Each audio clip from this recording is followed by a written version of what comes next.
पूर्ण ब्रह्म परमेश्वर कबीर साहिब जी अपनी अमृतवाणी में कहते हैं कि हुक्का हरदम पीवते और लाल मिलावे धूर, इसमें संशय है नहीं वो जन्म पाछ ले सूर।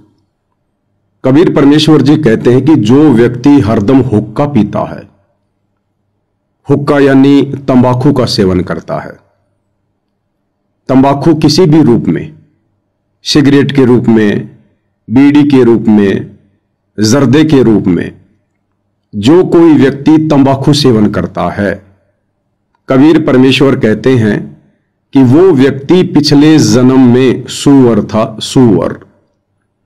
क्योंकि सूअर की एक आदत होती है हमेशा गंदगी में पड़े रहना, गंदगी में नाक रगड़ते रहना। और सूअर की योनि से जो व्यक्ति मनुष्य योनि में आता है, उस व्यक्ति में पिछले संस्कार वश वही सूअर के गुण होते हैं। इसलिए परमेश्वर जी की ये अमर वाणी है कि हुक्का हरदम पीवते और लाल मिलावे धूर, इसमें संशय है नहीं वो जन्म पाछ ले सूर। हुक्का हरदम पीवते, जो हमेशा हुक्का पीते रहते हैं, बार बार समझाने पर भी नहीं मानते हैं, नहीं समझते हैं, उन व्यक्तियों के विषय में यह वाणी है। और कहते हैं लाल मिलावे धूर। लाल एक कीमती वस्तु होती थी, जैसे वर्तमान में पैसा होता है, रुपया होता है, डॉलर होती है, यूरो होती है। तो पुराने समय में लाल एक बहुत कीमती मुद्रा होती थी और उसकी कीमत करोड़ों में होती थी। एक लाल लगभग करोड़ों का होता था। तो कहते हैं लाल मिलावे धूर, ये मनुष्य शरीर भी उतना ही कीमती है, उस लाल से भी कहीं अधिक कीमती है। क्योंकि 84 लाख योनियां भोगने के बाद परमेश्वर हमें एक मनुष्य शरीर प्रदान करते हैं। और स्वयं परमेश्वर जी अपनी वाणी में कहते हैं कि मानुष जन्म दुर्लभ है, ये मिले न बारंबार, जैसे पेड़ से पत्ता टूट गिरे फिर बहुर न लगता डार। ये मनुष्य जन्म इतना अनमोल है, इसलिए इसकी तुलना लाल से की गई है। तो कहते हैं जो व्यक्ति हरदम हुक्का पीते हैं, तंबाकू सेवन करते हैं, समझाने पर भी नहीं समझते हैं, नहीं मानते हैं, इस गंदे व्यसन को नहीं त्यागते हैं, कहते हैं वो व्यक्ति तो अपने इस अनमोल मनुष्य जीवन को, जो कि लाल की तरह कीमती है, इसको धूल में मिला रहे हैं। लाल मिलावे धूर। और कहते हैं फिर इसमें संशय है नहीं कि इस बात में फिर कोई मीन मेख नहीं है, शक की कोई गुंजाइश नहीं है कि जो व्यक्ति बार बार समझाने पर भी तंबाकू सेवन करना नहीं त्यागता है, फिर वो जन्म पाछ ले सूर। यानी वो व्यक्ति इस मनुष्य योनि में सूअर की योनि से आया है और वही गंदी आदत मनुष्य जन्म प्राप्त करके भी उसकी बनी हुई है। भाई और बहनों, आज का वीडियो बहुत ही महत्वपूर्ण है, क्योंकि आज का वीडियो विशेषकर हरियाणा की जो खाप पंचायत है, विशेषकर महम 24 खाप पंचायत, और उनके जो प्रधान हैं, सरपंच हैं, सेक्रेटरी हैं, वे लोग, जिन लोगों ने 12 अक्टूबर 2025 को परम पूज्य परमेश्वर सतगुरु रामपाल जी के सम्मान में अपनी विशेष भूमिका निभाई है महम 24 चबूतरे पर, ये आज का वीडियो उनको समर्पित है। आज के वीडियो की हम शुरुआत करें उससे पहले महम 24 खाप पंचायत के सभी प्रधानों को, सरपंचों को मैं पवन दास, परम पूज्य परमेश्वर सतगुरु रामपाल जी भगवान का अदनासा शिष्य, हाथ जोड़कर मेरे उन बुजुर्गों से मैं प्रार्थना करूंगा, विनती करूंगा कि आप परमेश्वर रामपाल जी के सत ज्ञान को, इस तत्व ज्ञान को थोड़ा धैर्यपूर्वक, निष्पक्ष होकर गहनता से समझने का प्रयास करें। ये तत्व ज्ञान है कोई सामान्य ज्ञान नहीं है जो चुटकी बजाते ही समझ में आ जाएगा। और आप सभी प्रधानों को मैं कहना चाहूंगा कि आप लोगों का दुर्भाग्य कि परमेश्वर रामपाल जी से जुड़ने से पहले आप लोगों को सतलोक आश्रम मैनेजमेंट हरियाणा की कुसंगति नसीब हुई है, इसलिए आप जी इस सतज्ञान को गहराई से नहीं ले रहे हैं। तो आज इस विषय पर हम खुलकर बातें करेंगे। सभी खाप पंचायतों के प्रधानों को एक संदेशा देंगे। आप भी हमारे बुजुर्ग हैं, हमारे पिता समान हैं, हमारे ही भाई बंधु हैं, और ये ज्ञान जन जन तक जाना चाहिए। इस ज्ञान की पूरे विश्व को आवश्यकता है, लेकिन ये ज्ञान समझना इतना आसान नहीं है। तो आज के वीडियो की मैं शुरुआत करूं उससे पहले परम पूज्य परमेश्वर सतगुरु रामपाल जी भगवान की वंदना करते हैं, उनका जयकारा लगाते हैं। बंदी छोड़ सतगुरु रामपाल जी परमेश्वर जी की जय हो। परम पिता परमात्मा सारी सृष्टि के रचनहार, कुल मालिक, असंख्य ब्रह्मांडों के स्वामी, जगत गुरु, तीनों लोकों में प्रवेश करके सबका धारण पोषण करने वाले, राजाधिराज, आत्माधार, नाथों के नाथ, देवों के देव महादेव, सर्वेश्वर महेश्वर, मृत्युंजय, अजरो अमर, आदि अनादि सनातनी प्रभु, जगत पिता जगदीश्वर, श्री श्री 1008 की उपाधि के वास्तविक अधिकारी, अकाल मूरत, सौद स्वरूपी राम वासुदेव, सर्वगतम ब्रह्म, परम पूज्य, प्रथम पूज्य, परम संत, परम पुरुष, परम धनी, परम दयालु, सत्य कबीर, हक्का कबीर, अल्लाहु कबीर, अल्लाहु अकबर, बाखबर, अल्लाह ताला, जगत के तारणहार, जगत के मुक्तिदाता, जगत के जगन्नाथ, हारे के सहारे, हिंदुओं के राम, मुसलमानों के अल्लाह, सिखों के वाहिगुरु, ईसाइयों के मसीह, दया के सागर दयानिधि, करुणा के सागर करुणानिधि, स्वयंभू परिभू, संकट मोचन, कष्ट हरण, मंगल करण, दुख भंजन, अविगत कबीर, निर्विकार निर्विषम परमात्मा, अलय अलेख सतगुरु, आदि अनादि सतगुरु, असली मर्यादा पुरुषोत्तम, असली राम, असली कृष्ण, असली घनश्याम, असली मुरारी, राजाओं के राजा, महाराजाओं के महाराजा, शहंशाहों के शहंशाह, सम्राटों के सम्राट, भगवानों के भगवान, अल्लाहों के अल्लाह, प्रभुओं के प्रभु, मसीहों के मसीह, सच्चे वाहिगुरु, बाबाओं के बाबा, पीरों के पीर, सेठों के सेठ, जगत सेठ, सावड़सा सेठ, सर्वगुण संपन्न, अनंत कोटि कलाओं के स्वामी, अनंत कोटि ब्रह्मांडों के नायक, योगियों में महायोगी, ध्यानियों में महाध्यानी, सिद्धों में परम सिद्ध, ज्ञानियों में तत्व ज्ञानी, ब्रह्म ज्ञानी, महाज्ञानी, परम ज्ञानी, सर्वश्रेष्ठ ज्ञानी, विज्ञानी,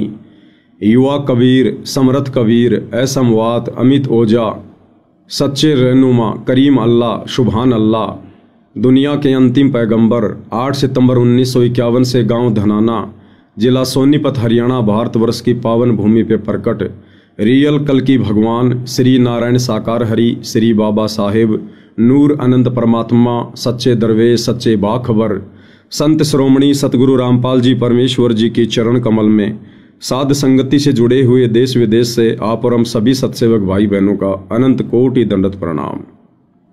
परमपिता परमेश्वर सतगुरु रामपाल जी आप और हम सभी आत्माओं को, जो आत्माएं ये वीडियो देख रही हैं, हम सभी को सद्बुद्धि प्रदान करे, हमें अपनी शरण में रखे और हमें इसी प्रकार मोक्ष मार्ग में निरंतर आगे की ओर बढ़ाते ही रहें। तो आज का वीडियो विशेषकर हरियाणा खाप पंचायतों को डेडिकेट है। 12 अक्टूबर 2025 को हरियाणा के महम 24 चबूतरे पर परम पूज्य परमेश्वर सतगुरु रामपाल जी का हरियाणा की कुछ खाप पंचायतों के प्रधानों व सरपंचों के द्वारा एक सम्मान समारोह आयोजित करके और उनके सम्मान का एक कार्यक्रम रखा गया था, क्योंकि सतलोक आश्रम मैनेजमेंट हरियाणा यानी सतगुरु रामपाल जी का कलयुगी परिवार, उनके बेटा बेटी, भाई बंधु, रिश्तेदार, अन्य आश्रम से जुड़े हुए लोग इन्होंने जिस समय हरियाणा में बाढ़ आई और इन लोगों ने मनमुखी रूप से अपनी मनमानी करते हुए परमेश्वर जी के भक्ति विधान के विपरीत इन्होंने एक मुहिम चलाई, अन्नपूर्णा मुहिम। उस मुहिम के तहत इन लोगों ने गांव-गांव में लोगों को चिन्हित करके उनके मकान बनाने शुरू किए, उनके घरों में राशन डालना शुरू किया और बाढ़ग्रस्त जितने भी गांव थे उन गांव का पानी निकालने के लिए इन्होंने मोटर और पाइप का वितरण करना शुरू किया। कुछ समय पहले मैंने कहा कि ये सारा का सारा जो कार्य है ये मनमुखी है, ये परमेश्वर रामपाल जी के विधान के विपरीत है। अब आप वे सभी भाई बहन जो अभी सतगुरु रामपाल जी के ज्ञान से अपरिचित हैं, आप उनकी शरण में नहीं हैं या शरण प्राप्त करके भी अभी तक आप उनके तत्व ज्ञान को पूर्णतया समझ नहीं पाए हैं, आप लोगों को मेरी बातें थोड़ी सी अटपटी लगेंगी कि भाई लोगों के मकान बनाना, किसी के घर में राशन डालना या बाढ़ के समय लोगों की इस प्रकार से मोटर या पाइप देकर मदद करना, ये तो बहुत अच्छी बात है। फिर ये पवन दास जयपुर वाला इन सभी कार्यों को मनमुखी क्यों बता रहा है? देखिए, ये अध्यात्म है, ये सामान्य ज्ञान नहीं है, ये चारों वेदों से ऊपर का ज्ञान है, तत्व ज्ञान है, सूक्ष्म ज्ञान है। और इस ज्ञान को ब्रह्मा विष्णु महेश भी नहीं समझ पाए। विश्वामित्र जैसे, वशिष्ठ जैसे, दुर्वासा ऋषि और वाल्मीकि जैसे महर्षि भी इस ज्ञान को नहीं समझ पाए, क्योंकि यह तत्व ज्ञान है। इस ज्ञान को वही आत्मा समझ सकती है जिस आत्मा पर इस ज्ञान के समझने की स्वयं वो कबीर परमेश्वर सतगुरु रामपाल जी भगवान रजा बख्शे। इसलिए मैंने इस सारे कार्य को परमेश्वर रामपाल जी के भक्ति विधान के अनुसार एक मनमाना आचरण कहा है। जब तक आप सतगुरु रामपाल जी की शरण में नहीं आएंगे तब तक आपका ज्ञान बच्चों जैसा है। सामाजिक क्षेत्र में आप बहुत बड़े मंत्री हैं, संतरी हैं, प्रधानमंत्री हैं, राष्ट्रपति हैं, बिजनेसमैन हैं, आपने बड़ी बड़ी डिग्रियां ले रखी हैं, आप चाहे सुप्रीम कोर्ट के सुप्रीम जज हैं, लेकिन जब बात आएगी शास्त्र अनुकूल सत भक्ति मार्ग की, परमेश्वर रामपाल जी के तत्व ज्ञान की, जब बात आएगी पांचों वेदों के बाप सूक्ष्म वेद की, तो आप बड़े बड़े गणमान्य लोग भी, बड़े बड़े पदाधिकारी भी, मंत्री और संतरी भी, प्रधानमंत्री और जज भी इस ज्ञान के आगे फेल हो जाते हैं। उस समय आपकी बुद्धि अध्यात्म में एक बच्चे के जैसे काम करती है। तो जिस प्रकार से बहुत सारे बच्चे इकट्ठे हैं और एक बच्चे को शुगर है, डायबिटीज है, और शुगर के मरीज को डॉक्टर मना करता है मिठाई खाने से कि भैया अगर आपने मीठे का प्रयोग किया तो आप इस बीमारी से रिकवर नहीं हो पाओगे, आपकी समस्या और ज्यादा बढ़ जाएगी, आपकी मृत्यु भी हो सकती है। उस बच्चे को माता पिता के द्वारा समझा दिया जाता है कि बेटा आप चाहे घर में रहो, चाहे बाहर रहो, चाहे किसी आड़ोसी पड़ोसी के घर पर जाओ, यदि आपको कोई मीठा खाने को दे तो आपने बिल्कुल भी मीठा नहीं खाना है। डॉक्टर ने मना किया है, तुझे डायबिटीज है। इस बात से थोड़ा बहुत वो बच्चा भी परिचित होता है कि भाई मैं हॉस्पिटल में गया था, डॉक्टर ने मुझे इंजेक्शन लगाए, कभी पेट में कभी पैर में, बड़ी पीड़ा हुई थी और डॉक्टर ने मुझे सख्त मना किया था कि बेटा मीठा नहीं खाना।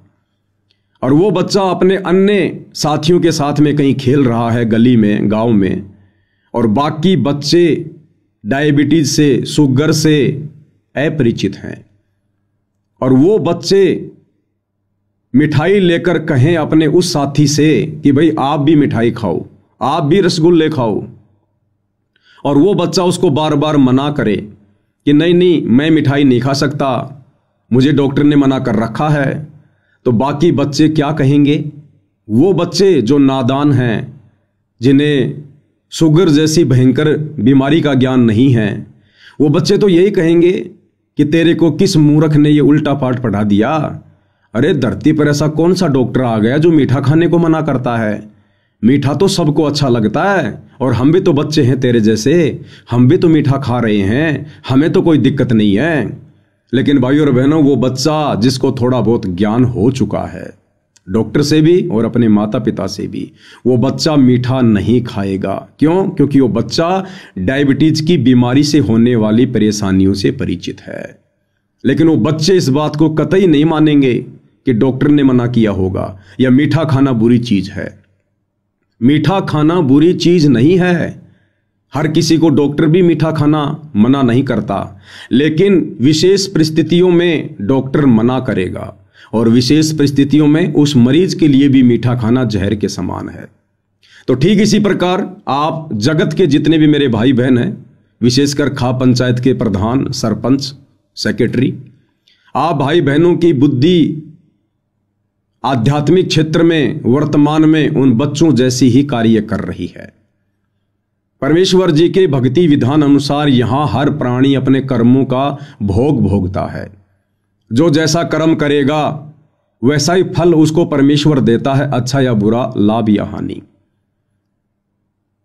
तो जिस समय हरियाणा में ये बाढ़ की समस्या आई, उस समय आप हरियाणा के गांव वालों की मदद सरकार तो कर सकती है, आपके विधायक, आपके मंत्री, आपके एमएलए, ये लोग कर सकते हैं, आपके रिश्तेदार कर सकते हैं, परंतु परमेश्वर रामपाल जी के भक्ति विधान अनुसार परमेश्वर रामपाल जी के भक्तों के लिए जिस प्रकार से सतलोक आश्रम वाले गांव गांव में जाकर भगत समाज के ज्योति पाठ और दान के पैसों से जो ये मोटर, पाइप, मकान बनाना, राशन वगैरह देना, ये इस प्रकार के जो कार्य कर रहे हैं, ये परमेश्वर रामपाल जी के भक्ति विधान अनुसार उचित नहीं है।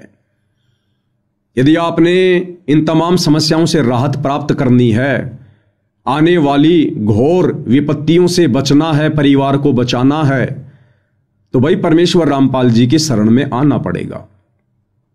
उसके बाद उस भगत की रक्षा, उसकी फसल की रक्षा, उसके परिवार की रक्षा, उसके शरीर की रक्षा फिर उसका सतगुरु करेगा, फिर वो सतगुरु के जिम्मे है। और हमने परमेश्वर रामपाल जी की शरण में आने के बाद किसी के कर्मों में कोई फेरबदल करने का अधिकार नहीं है। यदि हम किसी के कर्मों में कोई फेरबदल करेंगे तो उससे हमारी भक्ति नष्ट होगी, हमारा भक्ति बैलेंस उस व्यक्ति के अकाउंट में काल के द्वारा डाल दिया जाएगा और हमें भक्ति से पेंचर कर दिया जाएगा। दूसरी बात, वर्तमान में जो व्यक्ति भक्तिहीन है, देखो भक्ति तो पूरी दुनिया कर रही है, मुसलमान मस्जिद में जाते हैं, हिंदू मंदिर में जाते हैं, सिख गुरुद्वारे में जाते हैं, हर व्यक्ति कहीं न कहीं से जुड़ा हुआ है, किसी न किसी देव या महादेव का उसने सहारा ले रखा है, लेकिन वो असल में सत भक्ति नहीं है। उस भक्ति के करते रहने से जो कि शास्त्र विरुद्ध है, उस भक्ति के करते रहने से मनुष्य के कर्मों में किसी प्रकार का कोई चेंजमेंट, कोई बदलाव नहीं हो सकता। जब तक आप सच्चे गुरु की शरण में आकर सत भक्ति नहीं करेंगे, मर्यादाओं में रहकर नहीं करेंगे, तब तक आपके भाग्य में किसी भी प्रकार का कोई भी परिवर्तन नहीं हो सकता है। आपकी आंखों के सामने आपके बच्चे की मृत्यु होनी है तो होके रहेगी, आपका एक्सीडेंट होना है तो होके रहेगा। आप चाहे कितने भंडारे कर दीजिए, कितने कंबल बांट दीजिए, कितने ही समाज सुधार के कार्य कर दीजिए, कितने मंदिर, मस्जिद, चर्च या गुरुद्वारों में चक्कर काटते रहिए, भाग्य में परिवर्तन होगा तत्वदर्शी संत की शरण में आने के बाद। और तत्वदर्शी संत की भूमिका स्वयं कबीर परमात्मा ही निभाते हैं। परमेश्वर कहते हैं कि मासा घटे ना तिल बदे, विदाता लिखे जो लेख, साचा सतगुरु मेट कर ऊपर मार दे मेख। जिस प्रकार बैंक वाले किसी मकान का लोन चूकती ना होने के कारण उस घर के दरवाजे पर ताला लगाकर ऊपर मेख मार देते, मोहर मार देते हैं सरकारी, आम व्यक्ति उसको खोल नहीं सकता डर के मारे। इसी प्रकार सच्चे सतगुरु की शरण में आने के बाद, और सच्चा सतगुरु एक समय में पृथ्वी पर एक ही होता है, और वो सच्चा सतगुरु वर्तमान में पूरी पृथ्वी पर परमेश्वर रामपाल जी हैं। तो परमेश्वर रामपाल जी की शरण में आने के बाद फिर ये परमेश्वर हमारी श्रद्धा देखकर, हमारी भक्ति देखकर, हमारी मर्यादा देखकर ये परमेश्वर हमारे भाग्य पर मेख मार देगा, ठप्पा मार देगा। ये परमेश्वर ये भक्ति के एडमिन हैं, फिर इनके अलावा कोई भी कुछ बदलाव नहीं कर सकता।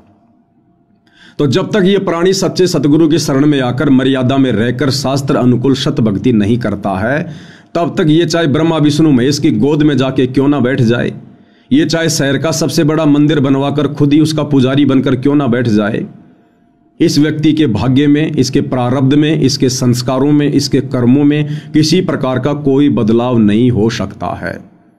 और आप जी देख भी रहे होंगे आए दिन बड़े बड़े लोग, बड़े बड़े नेता जिनकी महिमा पूरे संसार में है, किस प्रकार से एरोप्लेन दुर्घटना में मर जाते हैं, किस प्रकार से गाड़ी एक्सीडेंट होने पर मर जाते हैं, किस प्रकार से हॉस्पिटल में भयंकर बीमारी से तड़प तड़प कर मर जाते हैं। क्या कमी थी उनके पास में? क्या वो मंदिरों में नहीं जाते थे? क्या वो मस्जिदों में नहीं जाते थे? क्या वो भक्ति नहीं करते थे? क्या किसी के बुलाने पर वो भंडारों में नहीं जाते थे? क्या वो किसी धर्म से नहीं जुड़े हुए थे? क्या वो धार्मिक नहीं थे? फिर ऐसी दुर्गति अचानक से क्यों हुई? उन देवी देवताओं ने, उन भगवानों ने उस व्यक्ति की किसी भी प्रकार से कोई भी मदद क्यों नहीं की? इसलिए नहीं की क्योंकि वो व्यक्ति अपने पूर्व जन्मों की भक्ति मलाई खा रहा था और वर्तमान में उसके पास में सत भक्ति नहीं थी। जिस प्रकार हम इन्वर्टर से बैटरी को लाइट में लगाकर चार्ज कर देते हैं और उसके बाद जब बैटरी चार्ज हो जाती है, फिर यदि हम इन्वर्टर को लाइट से हटा भी देंगे तो भी बैटरी कार्य करेगी जितनी उसकी क्षमता है। लेकिन जिस समय बैटरी की क्षमता समाप्त हो जाएगी और उधर से इन्वर्टर चार्ज में नहीं लगा है, लाइट में नहीं लगा है, तो वो बैटरी अचानक से डिश होगी, आपकी सारी सुविधाएं रुक जाएंगी। तो इसी प्रकार से परमेश्वर रामपाल जी की शरण में आकर जो हमने ये सतभक्ति रूपी चार्जर अभी तक नहीं लगाया है, तो समझिए हम अपने पूर्व जन्मों की, जब कभी हमें मनुष्य जन्म प्राप्त था और उन जन्मों में हमने जैसी भी भक्ति की थी वो हमारी बैटरी चार्ज हो गई और वर्तमान में हम केवल इस मनुष्य जन्म में उस बैटरी का ही प्रयोग कर रहे हैं। उस बैटरी से ही हमारे को मंत्री पद मिल रहा है पूर्व जन्म की भक्ति कमाई से, और उसकी एक क्षमता होती है। जैसे हमारे पूर्व जन्म की भक्ति कमाई नष्ट होने लगती है, धीरे धीरे उस व्यक्ति की दुर्गति होने लगती है, वो चाहे देश का प्रधानमंत्री है, चाहे गांव का सरपंच है। तो आप सभी खाप पंचायतों के प्रधानों से मेरी विनती है, आप इस वीडियो को थोड़ा ध्यान से देखिएगा और साथ में सतगुरु रामपाल जी परमेश्वर जी के सत्संगों को भी ध्यान से सुनना शुरू करें। तब आपको कहीं जाकर ये ज्ञान, ये भक्ति विधान, ये सतभक्ति मार्ग समझ में आएगा। तो 12 अक्टूबर 2025 को महम 24 चबूतरे पर उन तमाम गांव वालों ने, खाप पंचायत के प्रधानों ने मिलकर सतगुरु रामपाल जी का सम्मान किया। और उस सम्मान समारोह के बाद हमारी तरफ से एक वीडियो वायरल किया गया जिसमें कहा गया कि भाई परमेश्वर रामपाल जी जैसे पवित्र महापुरुष का सम्मान करने का अधिकारी इस संसार में यदि कोई है, इस पृथ्वी पर यदि कोई है, तो केवल उनसे उपदेश प्राप्त उनके भगत जन हैं। अन्यथा यहाँ का प्रधानमंत्री भी परमेश्वर रामपाल जी का सम्मान करने का अधिकारी नहीं है और ना ही सतगुरु रामपाल जी अपने भक्ति विधान अनुसार किसी भी अनुपदेशी व्यक्ति का सम्मान ग्रहण करते हैं। और इतिहास गवाह है, सन 1994 से सतगुरु रामपाल जी ने सतभक्ति मार्ग की शुरुआत की थी। 2014 में वे जेल गए। इस दौरान उन्होंने कभी किसी से कोई सम्मान नहीं करवाया और ना ही उन्होंने कभी इस प्रकार से जन सेवा के कार्य किए, सामाजिक सेवा के कार्य किए, जिस प्रकार से उनके जेल जाने के बाद मनमुखी रूप से, काल प्रेरणा से, स्वयं की मर्यादा तोड़ते हुए, भगत समाज की मर्यादा तोड़वाते हुए ये शतलोक आश्रम मैनेजमेंट हरियाणा कर रहा है और बेचारी नादान संगत से करवा रहा है। गांव वाले सतगुरु रामपाल जी का सम्मान करने के अधिकारी नहीं है। इसके पीछे रीजन ये था कि जो व्यक्ति सतगुरु रामपाल जी का भगत नहीं है, जो उपदेशी नहीं है, वो तमाम प्रकार की बुराइयों में लिप्त है। परमेश्वर रामपाल जी की भक्ति के कुछ नियम हैं, कुछ मर्यादा हैं। उन मर्यादाओं में रहकर ही आप उनका सम्मान कर सकते हैं, अन्यथा आप अधिकारी नहीं है। तो मैंने कहा था कि भाई जिन खाप पंचायतों के प्रधानों को बुलाकर, सरपंचों को बुलाकर या अन्य ग्रामीण लोगों को बुलाकर सतगुरु रामपाल जी का सम्मान करवाया गया है, ये लोग तमाम प्रकार की बुराइयों में लिप्त हैं। और सबसे बड़ी बुराई जो हरियाणा में घर घर में घर कर चुकी है वो है तंबाकू सेवन, हुक्के का सेवन। हुक्का एक प्रकार से दादा लाई है। हुक्के को पंचों का प्याला कहा जाता है।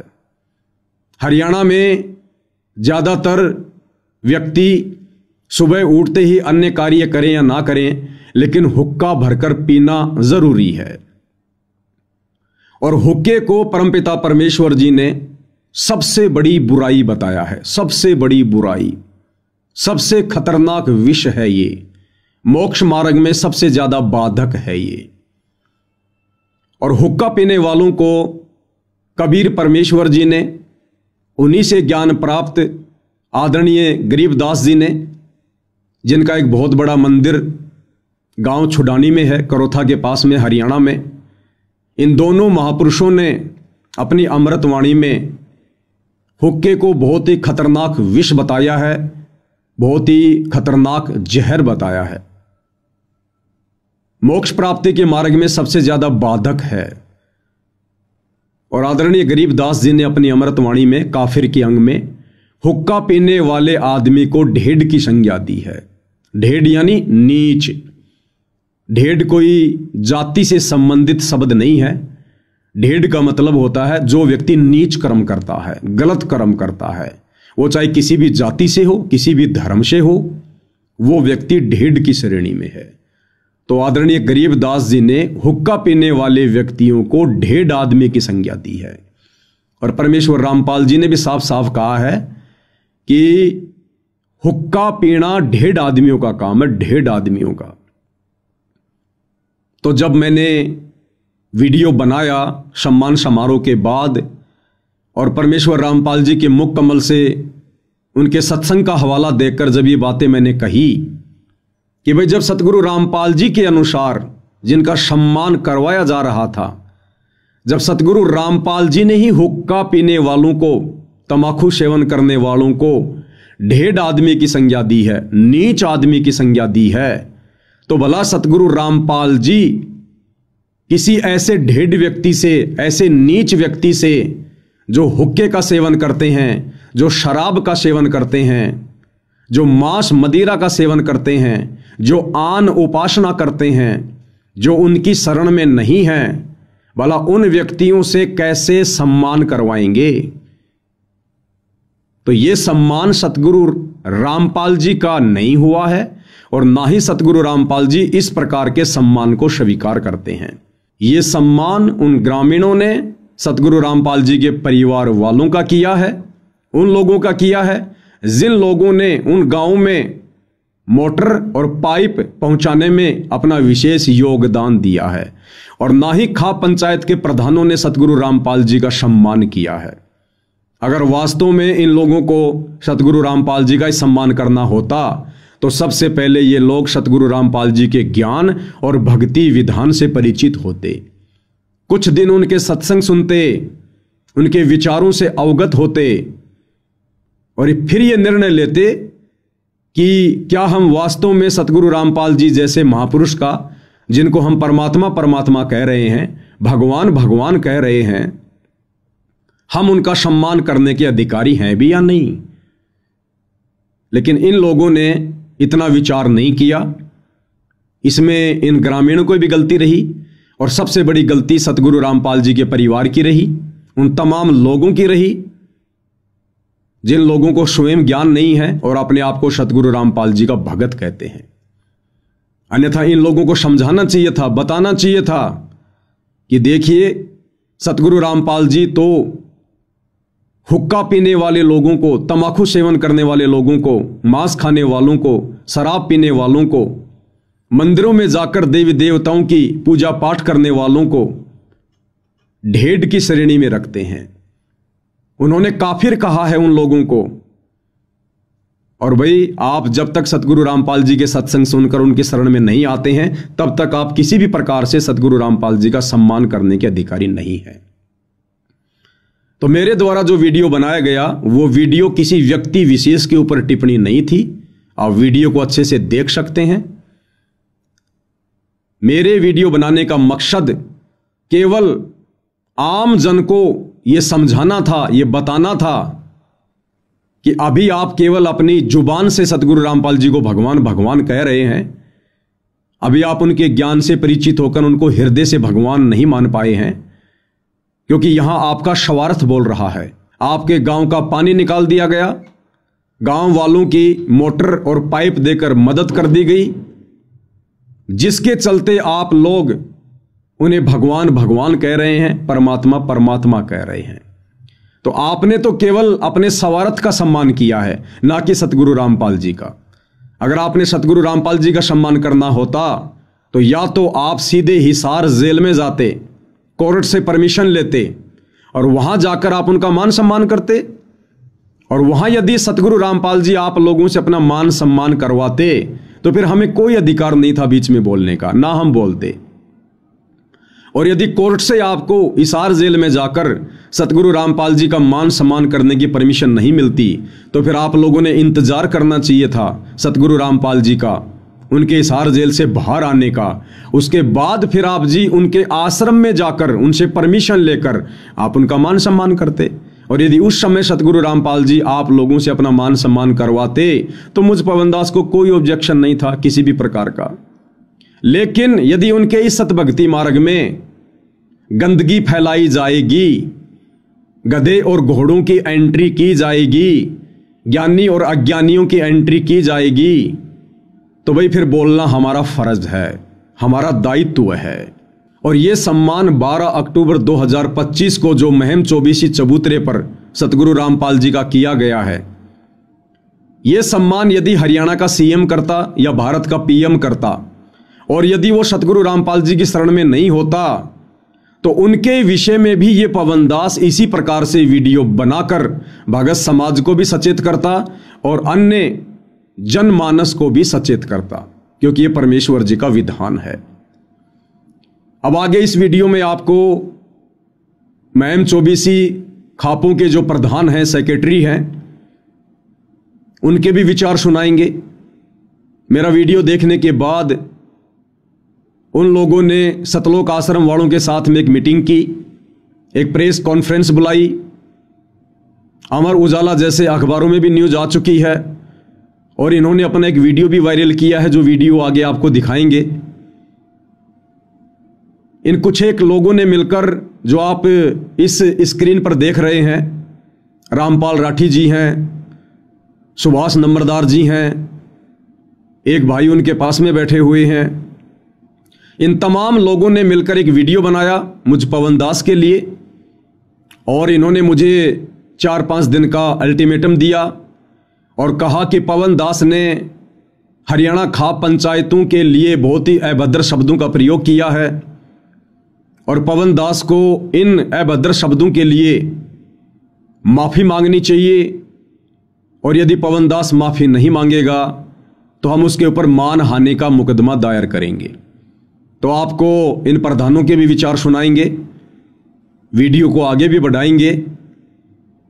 परंतु वीडियो की शुरुआत करने से पहले आपको परमपिता परमेश्वर सतगुरु रामपाल जी का एक छोटा सा 4 मिनट का वीडियो सुनाऊंगा कि परमेश्वर रामपाल जी ने हुक्के को, तमाकू को मनुष्य शरीर के लिए सबसे बड़ा विष, सबसे बड़ा जहर क्यों बताया है। ये मनुष्य जन्म हमें मोक्ष प्राप्ति के लिए मिलता है, 84 लाख योनियों के महाकष्टों से छुटकारा प्राप्त करने के लिए मिलता है, और ये तमाकू इसमें कितनी बड़ी बाधा है। छोटा सा वीडियो परमेश्वर रामपाल जी के मुख कमल से, सभी से निवेदन है ध्यान से सुनिएगा, क्योंकि साथ साथ जानकारी होनी बहुत जरूरी है। उसके बाद फिर आप खाप पंचायत के प्रधानों के भी विचार लोगों को सुनाएंगे, और आप लोगों की जो जो बातें हैं उनके ऊपर ये पवनदास सतगुरु रामपाल जी परमेश्वर जी के ज्ञान आधार से स्पष्टीकरण भी देगा। तो सबसे पहले परमेश्वर रामपाल जी के मुख कमल से सुनाते हैं कि हुक्का पीना मनुष्य शरीर के लिए सबसे ज्यादा खतरनाक क्यों है। सुनिएगा सतगुरु रामपाल जी के मुकम्मल से। अब इस तम्बाकू में इतना दोष क्यों बताया, इस तम्बाकू को इतना हानिकारक दोष क्यों बताया, सबसे ज्यादा भयंकर क्यों बताया? इसका कारण है कि मानव शरीर परमात्मा पाने के लिए ही मिलता है। जो पुण्यात्मा परमात्मा चाहते हैं वो मानव शरीर में ही उसकी तलाश खोज और मेहनत मजदूरी करके उस परमात्मा को पा सकते हैं। अन्य इसमें अगर हम भक्ति नहीं करते हैं, परमात्मा नहीं पाते हैं, तो पशु पक्षियों जैसा जीवन ही जीकर हम चले जाते हैं।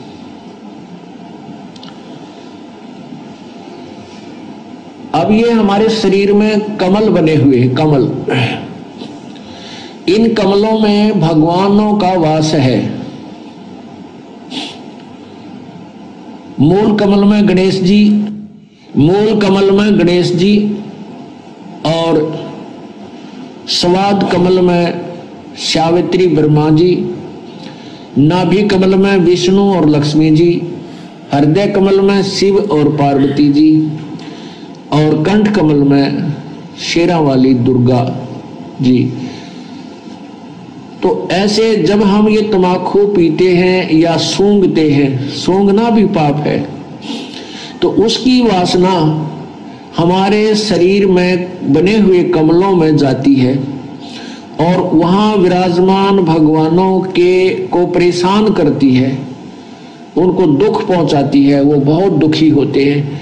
अब जैसे रिश्तेदार आ जावे और उसको कमरे में बैठा कर अच्छी रोटी खाना खुना खिला कर और उससे मैं एक छोटे से कमरे में ही और धुआं कर दे,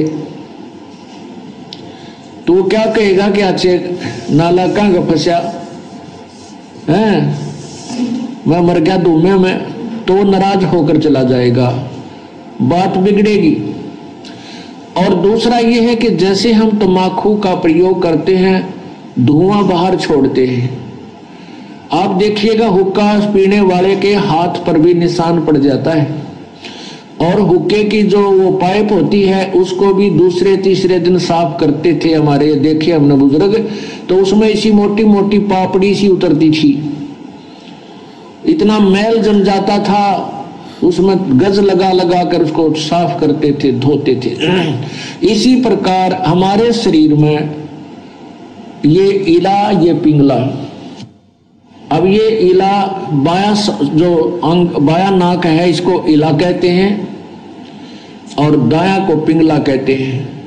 ये इला और पिंगला इन नाकों से संबंधित आगे जाके दो नाड़ियां हैं और इन दोनों के बीच में तीसरी सुषुम्ना नाड़ी है और उस सुषुम्ना को खोल करके ये प्राणी अंदर चलता है, फिर कमलों से होता हुआ फिर त्रिकुटी पर पहुंचता है। और तम्बाकू सबसे पहला काम क्या बिगाड़ता है कि उस सुषुम्ना के जरा से सुराख को और बंद कर देता है, उसको जाम कर देता है, इस मनुष्य जीवन को बर्बाद कर देता है। जब ये मनुष्य जीवन के इस अनमोल शरीर को कंडम कर देता है, उस सुराख को ही बंद कर देता है जिससे परमात्मा मिलना है, इसलिए तम्बाकू सबसे भयंकर और पापदायक है। तो भाई और बहनों, आपने सुना परमपिता परमेश्वर सतगुरु रामपाल जी के मुख कमल से कि तम्बाकू सेवन करना, हुक्के के रूप में, सिगरेट के रूप में, बीड़ी के रूप में या हुल्ला सूंघना, ये कितना खतरनाक है मनुष्य शरीर के लिए। ये मनुष्य शरीर परमेश्वर ने हमें मुक्ति के लिए दिया, मोक्ष प्राप्ति के लिए दिया, और यदि इस शरीर को प्राप्त करके काल प्रेरणा से यदि हम हुक्के का सेवन करते हैं, बीड़ी सिगरेट का सेवन करते हैं, तो इस मनुष्य शरीर में जो 10वां द्वार है, सुषुम्ना द्वार, ये धुआं उसको अवरुद्ध कर देता, उसको बंद कर देता है और ये काल करवाता है, मन में कुप्रेरणा करके करवाता है। अन्यथा तम्बाकू कितना कड़वा होता है।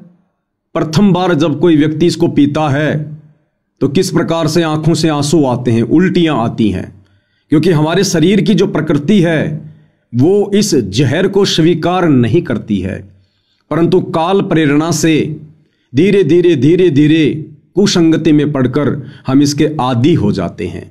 ये काल करवाता है हमारे 10वें द्वार सुषुम्ना द्वार को बंद करवाने के लिए, क्योंकि सुषुम्ना द्वार से जब हमारा शरीर छूटता है तो आत्मा ऊपर की ओर प्रस्थान करती है। इसलिए परमात्मा ने मुक्ति के मार्ग में सबसे ज्यादा खतरनाक विष इस तंबाकू को बताया, हुक्के को बताया। और जो व्यक्ति समझाने पर भी हुक्का नहीं छोड़ता है, नहीं त्यागता है, उस व्यक्ति को फिर आदरणीय गरीबदास जी ने, कबीर परमेश्वर जी ने ढेड आदमी की संज्ञा दी है, नीच आदमी की संज्ञा दी है, उसको काफिर कहा है, जो अपने अनमोल मनुष्य जीवन को बर्बाद करने की दिशा में आगे बढ़ रहा है। आप सभी खाप पंचायतों के प्रधानों से विनती है, ये वीडियो आप निष्पक्ष होकर देखिए। ना ही तो मैं पवन दास आपका कोई रिश्तेदार हूं और ना ही आप मेरे रिश्तेदार हैं, ना मैंने आपकी कोई प्रॉपर्टी हड़प रखी है। ये ज्ञान और अज्ञान की लड़ाई है। इस ज्ञान और अज्ञान की लड़ाई को यदि समझना है तो निष्पक्ष होकर धैर्य पूर्वक आपने ये वीडियो भी देखना होगा और सतगुरु रामपाल जी के सत्संग भी सुनने होंगे। उसके बाद में फिर आप लोगों की अपनी मर्जी है, आप जो भी डिसीजन ले सकते हैं, आपको कोई मना करने वाला नहीं है। फिर जैसे आपके कर्म वैसा परिणाम समय आने पर खुद आप ही लोगों के सामने होगा। तो फिलहाल आपने सतगुरु रामपाल जी के मुख से सुन लिया है कि हुक्का पीना मनुष्य शरीर के लिए कितना हानिकारक है और क्यों हुक्का पीने के लिए सभी संतों ने, महापुरुषों ने मना किया है। अब भाइयों और बहनों, आपको हरियाणा खाप पंचायत के इन प्रधानों का वीडियो दिखाते हैं, जो वीडियो इन लोगों ने सतलोक आश्रम वालों के साथ मिल बैठकर बनाया है। और मुझ पवन दास के द्वारा जो वीडियो बनाया गया था हुक्के के ऊपर कि हुक्का पीना ढेड आदमियों का काम है, नीचों का काम है, उसके बाद इन भाइयों ने अपने क्या विचार रखे। तो सबसे पहले आपको एक प्रधान जी का वीडियो दिखाते हैं। सबसे पहले उनके विचार सुनिए, फिर दास अपना स्पष्टीकरण देगा। कहने का मतलब यो है, अब जो भाई कौन है बताओ तो अपना आपने संत रामपाल का चेला है, लेकिन पंचायत के लिए वो शब्द प्रयोग करें जब जिसका कोई भी मतलब गिरा हुआ शत्रु होना सब तो नीचा। ये तो ढेड आदमी है, पंचायतियाँ का के मांगे, इन यो क्यों सम्मान करे और इनका के सम्मान होता, ये उसके अभद्र भाषाओं को सुन के भाई दिल बड़ा काल पाया। और हमने तो न्यू ही सोचा था अब शायद भाई संत जी का चेला होगा। हम आपस में डिस्कस करी, मेरा लागे वो काटे हुए आदमी है और वो न्यू प्रचार करता, लोगों ने ठगदा हंड है, गुरु जी ने भी भूंडा करे है और भाई संत समाज ने भी भूंडा करे है, चौबीसी खाप ने भी भूंडा करे। तो भाई और बहनों, ये विचार आपने सुने प्रधान जी के। प्रधान जी कह रहे हैं कि ये व्यक्ति जो पवन दास है जयपुर वाला, जिसने वीडियो बनाया हुक्के को लेकर, ये व्यक्ति अपने आप को संत रामपाल जी का भगत कहता है, लेकिन हमें सतलोक आश्रम में आने के बाद पता चला कि ये व्यक्ति संत रामपाल जी का भगत नहीं है। संत रामपाल जी ने इस व्यक्ति को अपने मिशन से बाहर निकाला हुआ है। तो सबसे पहले तो मैं प्रधान जी को बताना चाहूँगा कि मैं पवन दास सौभाग्य से परमपिता परमेश्वर सतगुरु रामपाल जी का तुच्छ अदना सा भगत हूँ, उनका शिष्य हूँ। उनके भक्ति मार्ग पर चलने का प्रयास कर रहा हूं, भगत बनने की दिशा में आगे बढ़ रहा हूं। और इस बात का निर्णय ना ही तो प्रधान जी आप कर सकते हैं और ना देश का प्रधानमंत्री कर सकता है और ना ही ये सतलोक आश्रम वाले कर सकते हैं, जिनके साथ बैठकर आप जी इंटरव्यू दे रहे हैं कि कौन व्यक्ति सतगुरु रामपाल जी का भगत है और कौन व्यक्ति नहीं है। इस बात का निर्णय तो दो ही प्रकार से हो सकता है, या तो स्वयं सतगुरु रामपाल जी परमेश्वर इस बात का निर्णय करें, या फिर जो व्यक्ति सतगुरु रामपाल जी की शरण में है, उनके भक्ति विधान से और उनकी मान मर्यादाओं से जो परिचित हैं, वही व्यक्ति ये बता सकता है, निर्णय दे सकता है कि सत भक्ति विधान के अनुसार कौन व्यक्ति सतगुरु रामपाल जी का शिष्य कहलाने का अधिकारी है और कौन व्यक्ति नहीं है।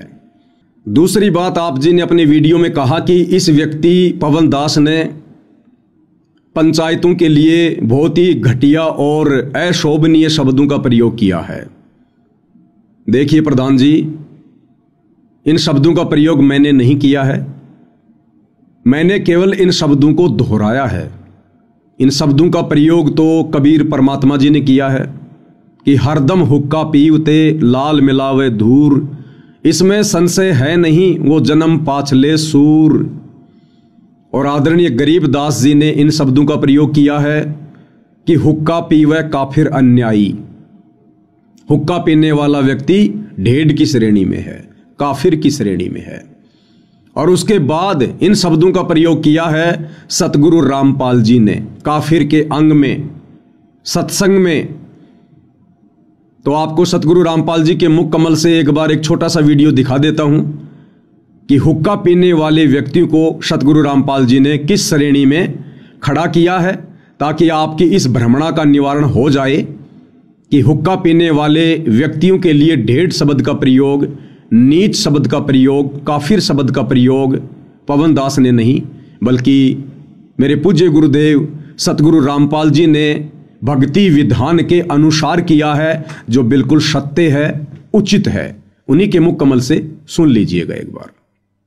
काफिर गुता हते सलाई, काफिर हुक्का पीवे अन्यायी। अपने आत्मा सबसे बड़ा दोष, वैसे तो सारे ही अपराध हैं, जैसे मांस खाना, शराब पीना, ये और बताए हैं भाई, पर नारी को तकना, कन्या को मारना, ये भी ढेर आदमी के काम होते हैं। लेकिन हुक्का पीना भी ढेर ढंग का काम बता रखा है। लेकिन हुक्का पीना भी ढेर ढंग का काम बता रखा है। लेकिन हुक्का पीना भी ढेर ढंग का काम बता रखा है। अब हमारे समाज में हुक्का इतना समा गया, यह बात स्वाति को ना कि हुक्का पीना ना भी नौका ये भी नकम्मे है, हुक्का नहीं पीना चाहिए, बिल्कुल भूल के भी टच नहीं करना चाहिए। सबसे महापाप पता है इसका। तो सतगुरु रामपाल जी परमेश्वर जी ने अपने प्रवचनों में, अपने सत्संगों में बिल्कुल क्लियर कर दिया है कि हुक्का पीना ढेड आदमियों का काम है, नीच आदमियों का काम है, जो अपने इस अनमोल मनुष्य जीवन को बर्बाद कर रहे हैं। 84 लाख योनियां भोगने के बाद परमेश्वर कबीर देव हमें एक मनुष्य जन्म देता है, और ये मनुष्य जन्म केवल भक्ति के लिए मिलता है।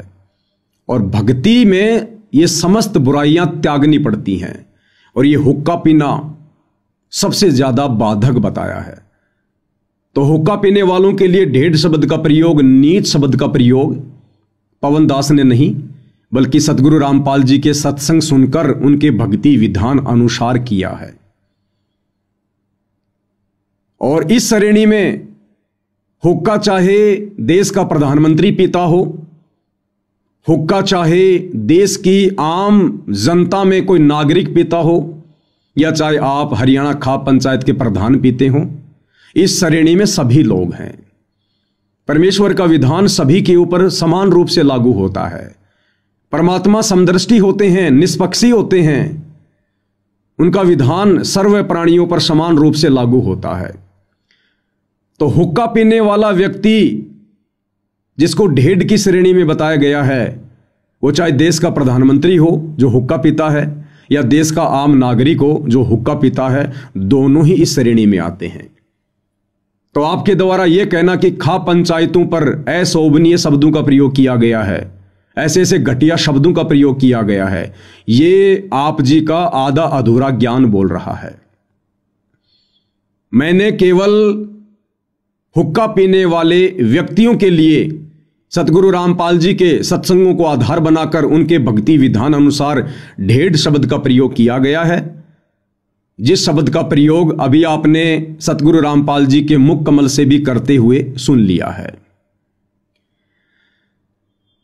अब ये हुक्का इतना खतरनाक और क्यों है? मनुष्य शरीर के लिए, मोक्ष प्राप्ति के लिए ये हुक्का इतना बाधक क्यों है? और कितने बड़े बड़े इसके अवगुण हैं? अभी तो आप लोगों ने केवल इतना ही सुना है कि हुक्का पीना ढेड आदमियों का काम है, नीचों का काम है, हुक्का पीने वाला काफिर है। अब आगे आप परमेश्वर रामपाल जी के मुख कमल से और कबीर परमात्मा जी की एक वाणी के ऊपर जब सत्संग सुनेंगे तो आपको पता चलेगा कि ढेड और काफिर शब्द तो बहुत छोटा है हुक्का पीने वालों के लिए। परमेश्वर रामपाल जी कहते हैं कि 100 नारी जारी करे सुरापान 100 बार, एक चिलम हुक्का भरे वो डूबे काली धार। 100 नारी जारी करे, एक बार यदि कोई व्यक्ति किसी पर स्त्री के साथ में संबंध बनाता है उसको कहते हैं जारी करना, दुराचार करना। एक व्यक्ति यदि किसी एक औरत के साथ में दुराचार करता है, संबंध बनाता है, जारी करता है, तो उसकी सजा कबीर परमात्मा ने क्या बताई? पर द्वारा स्त्री का खोले और 70 जन्म अंधा हो डोले। वो व्यक्ति 70 जन्म लगातार अंधे के प्राप्त करता है, गधा बनकर, कुत्ता बनकर या फिर मनुष्य बनकर। जैसे बहुत सारे इंसान अंधे पैदा होते हैं। राम भद्राचार्य जी जो कि एक कथावाचक हैं वो भी अंधे हैं। किसी पूर्व जन्म में जब उनको मनुष्य जन्म प्राप्त था उन्होंने ये दुराचार किया था, क्योंकि हर जन्म में इंसान संत थोड़ी होता है, भगत थोड़ी होता है। दुराचारी व्यक्ति का भी जीवन प्राप्त करता है, कसाई का भी प्राप्त करता है, राजा का भी करता है, व्यभिचारी का भी करता है, वेश्या का भी करता है, जिसके परिणाम स्वरूप वो व्यक्ति लगातार 70 जन्म अंधे के प्राप्त करता है। एक बार एक पर स्त्री के साथ में शारीरिक संबंध बनाने वाला, दुराचार करने वाला 70 जन्म वो व्यक्ति अंधे के प्राप्त करता है। आप ध्यान से सुनिएगा इन बातों को, फिर आपको पता चलेगा हुक्का भरने वाला और हुक्के को पीने वाला कितना बड़ा दोषी है परमात्मा का। तो 100 नारी जारी करे और सुरापान 100 बार। सुरापान यानी शराब पीना। एक बार शराब पीने का कितना पाप बताया परमेश्वर जी ने? मदिरा पीवे कड़वा पानी 70 जन्म कुत्ते के जानी। एक व्यक्ति जो एक बार शराब पीता है, एक घूंट शराब पीता है, एक कप शराब पीता है, उसके बदले उसे लगातार 70 जन्म कुत्ते के भोगने पड़ते हैं मात्र एक बार शराब पीने से। सोचिए वो व्यक्ति दिन में कितनी बार पीता होगा, महीने में कितनी पीता होगा, वर्ष में कितनी बार पीता होगा, और जब तक वो जीवित रहता है तब तक वो कितनी बार शराब पीता है। तो एक बार शराब पीने की सजा परमेश्वर के विधान अनुसार 70 जन्म लगातार कुत्ते के, और एक पर स्त्री के साथ में शारीरिक संबंध बनाने का कितना बड़ा पाप? पर द्वारा स्त्री का खोले 70 जन्म अंधा हो डोले। अब परमेश्वर जी कहते हैं कि यही पाप यदि 100 बार कर लिया जाए, 100 नारी जारी करे और सुरापान 100 बार, 100 बार किसी पर स्त्री के साथ में शारीरिक संबंध बना लिए जाएं और 100 बार शराब पी ली जाए, उस व्यक्ति को कितना दोष लगेगा? 100 नारी जारी करे सुरापान 100 बार। कहते हैं इतना पाप, एक चिलम हुक्का भरे वो डूबे काली धार। इतना भयंकर पाप तो कि 100 पर स्त्रियों के साथ में गमन कर लो उसका कितना दोष है, और 100 बार शराब पी लो उसका कितना दोष है। कहते हैं इतना पाप, इतना दोष परमेश्वर जी के विधान अनुसार एक हुक्का भरने वाले को, किसी को सिगरेट हाथ में पकड़ाने वाले को, बीड़ी सिगरेट हुक्का पीने वाले को, सहयोग करने वाले को है इतना दोष, इतना पाप। और जो व्यक्ति हुक्का पीता है, बीड़ी सिगरेट पीता है, परमात्मा कहते हैं उसका तो बेड़ा गर्क होता है, बेड़ा गर्क। इसलिए सतगुरु रामपाल जी ने हुक्का पीने वालों को, नशा करने वालों को ढेड की संज्ञा दी है, नीच की संज्ञा दी है। वो इतना दोषी हो रहा है परमपिता परमेश्वर जी का, अज्ञानता में, नासमझी में। आपको सतगुरु रामपाल जी के मुख कमल से सुनाते हैं।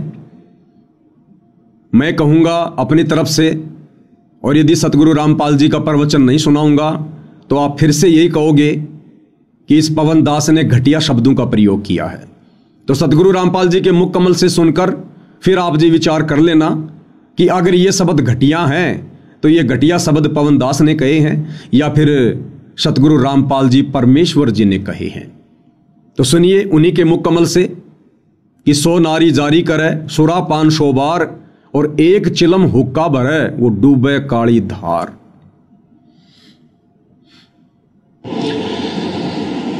ये तो ऐसा खतरनाक विष है, इसका सबसे बड़ा पाप बताया हुक्के में तम्बाकू में। क्या बताते? 100 नारी जारी करे सुरा पान शोबार एक चिलम हुक्का भरे वो डूबे काली धार। ओहो, एक परत्रिया के पास गमन करने का कितना पाप बताते हैं। पर द्वारा स्त्री का खोले 70 जन्म अंधा हो डोले, मदरा पीवे कड़वा पानी 70 जन्म स्वान के जानी। और फिर कहते सुरापान मदमासा हारी गमन करे भोग पर नारी 70 जन्म कटेंगे शीसम साक्षी साहेब है जगदीशम। परमात्मा आदरणीय गरीबदास साहेब जी अपने भगवान कबीर साहब को साक्षी रख के कह रहे हैं कि जो विकार तुम कर रहे हो ये कितने भयंकर हैं। क्या बताया है कि मदरा पीवे कड़वा पानी और 70 जन्म कुत्ते के जानी। जो शराब पीते हैं एक बार उसके 70 जन्म कुत्ते के होंगे, कंटिन्यूसली 70 जन्म। ओए होए। और फिर क्या कहते हैं सुरापान मदमासा हारी। सुरापान कहते हैं शराब पीने वाला, शराब पीता है जो, और मांस आहार करता है। और गमन करे भोग पर नारी, जो दूसरे की पत्नी के पास दुराचार करता है, तो उनके साथ क्या बनेगी? 70 जन्म कटेंगे शीसम साक्षी साहेब है जगदीशम। उन लोगों के 70 जन्म शीश कटेंगे, कि तो बकरा बनेगा, कि तो मुर्गा बनेगा, कि तो वैसे, कि तो गंडासी में आकर कटेगा, कि तो थ्रेसर में आकर नाड़ आ जाएगी। यानी दुर्गति से मौत होगी, बुरे जन्म होंगे। उसके लिए बताते हैं कि 100 नारी जारी करे सुरापान 100 बार। ओए होए। मदरा पीवे कड़वा पानी, शराब पीवे उसके 70 जन्म कुत्ते के होंगे। और ये 100 बार पीने वाला 100 बार पी ले और 100 बार पर नारी गमन कर ले, उनको कितना पाप हो जाएगा? बहुत ज्यादा। कहते उन सबको मिलाकर एक हुक्का पीने वाले को, एक हुक्का भरने वाले को पाप है। पीने वाले गेला तक के बनेगी, क्या बुरा हाल होगा उसका जो केवल भरकर देता है, पीने का सहयोग देता है, उसकी ये दुर्गति। और पीने वाले का तो पता नहीं कितना जुल्म होगा उसके ऊपर। सुरापान 100 नारी जारी करे सुरापान 100 बार एक चिलम हुक्का भरे वो डूबे काली धारी। इसलिए मना करते हैं कि तुम हुक्का भी भर के मत देना। उन जो पाप कमा रहे हैं स्वयं भी नरक में जा रहे हैं और उसमें सहयोगी बना रहे हैं अपने पुत्र पुत्रियों को, पौत्र पौत्रियों को या पुत्र वधुओं को भी आजकल हुक्का भरवाने लगे। तो प्रधान जी आपने सुन लिया होगा सतगुरु रामपाल जी के मुख कमल से कि हुक्का भरने वाले को कितना दोष है, कितने जन्म वो लगातार कुत्ते के प्राप्त करेगा, कितने जन्मों तक लगातार उसके सिर कटेंगे और मोक्ष से वंचित होगा, 84 में जाएगा। और सतगुरु रामपाल जी तो किसी को हुक्का भरकर देने से भी मना करते हैं।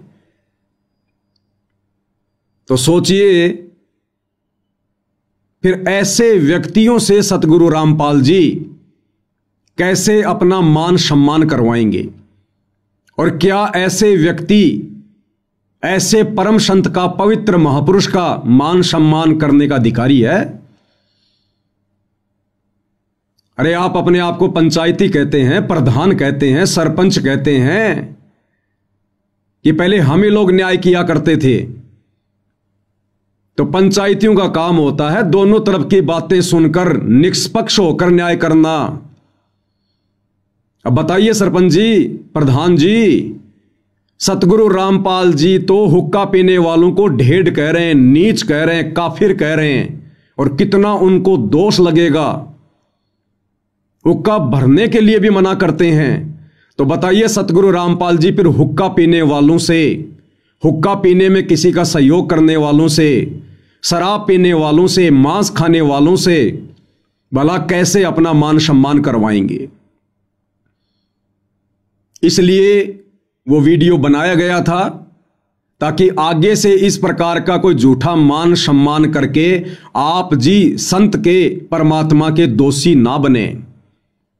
अब प्रधान जी, ये आपका दुर्भाग्य, जो बातें आपको इस वीडियो के माध्यम से सुनने को मिल रही हैं, आप लोगों का दुर्भाग्य कि ये सारी बातें आपको इन सतलोक आश्रम वालों ने नहीं बताई, नहीं समझाई, क्योंकि ये लोग काल प्रेरित हैं। इनका काम किसी का उद्धार करना नहीं है, किसी का आत्म कल्याण नहीं है। अन्यथा ये इन लोगों की नैतिक जिम्मेदारी बनती थी। यदि आप लोगों ने मान सम्मान की बात को रखा कि भाई हम संत रामपाल जी का मान सम्मान करना चाहते हैं, तो ये इन आश्रम वालों की नैतिक जिम्मेदारी बनती थी कि प्रधान जी बहुत अच्छी बात है आपने ये सोचा, परंतु इस भक्ति विधान अनुसार संत रामपाल जी की कुछ मर्यादाएं हैं, कुछ नियम हैं, हम उनका उल्लंघन नहीं कर सकते। अगर आपने वास्तव में उनका मान सम्मान करना है तो सबसे पहले आप उनके सत्संग सुनिए, उनके नियम और मर्यादाओं से परिचित हो जाइए। और प्रधान जी, ना ही कभी सतगुरु रामपाल जी ने किसी से अपना मान सम्मान इस प्रकार से करवाया है, और ना संत कभी मान सम्मान के भूखे होते हैं।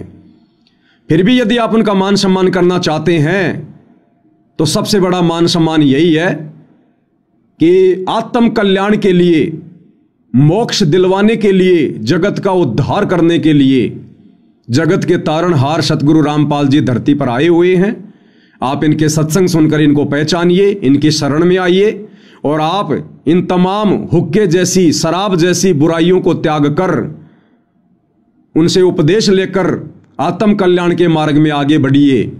यदि आप अपना आत्म कल्याण करवा लेते हैं तो ये सतगुरु रामपाल जी का आप जियों की तरफ से, आपके गांव की तरफ से सबसे बड़ा सम्मान होगा। क्योंकि सतगुरु रामपाल जी कहते हैं, आत्म प्राण उद्धार ही और धर्म नहीं दूजा। यदि कोई आत्मा परम संत से उपदेश लेकर अपनी आत्मा का कल्याण करवा लेती है, मोक्ष करवा लेती है, इससे बड़ा कोई धर्म नहीं है, कोई धर्म नहीं है।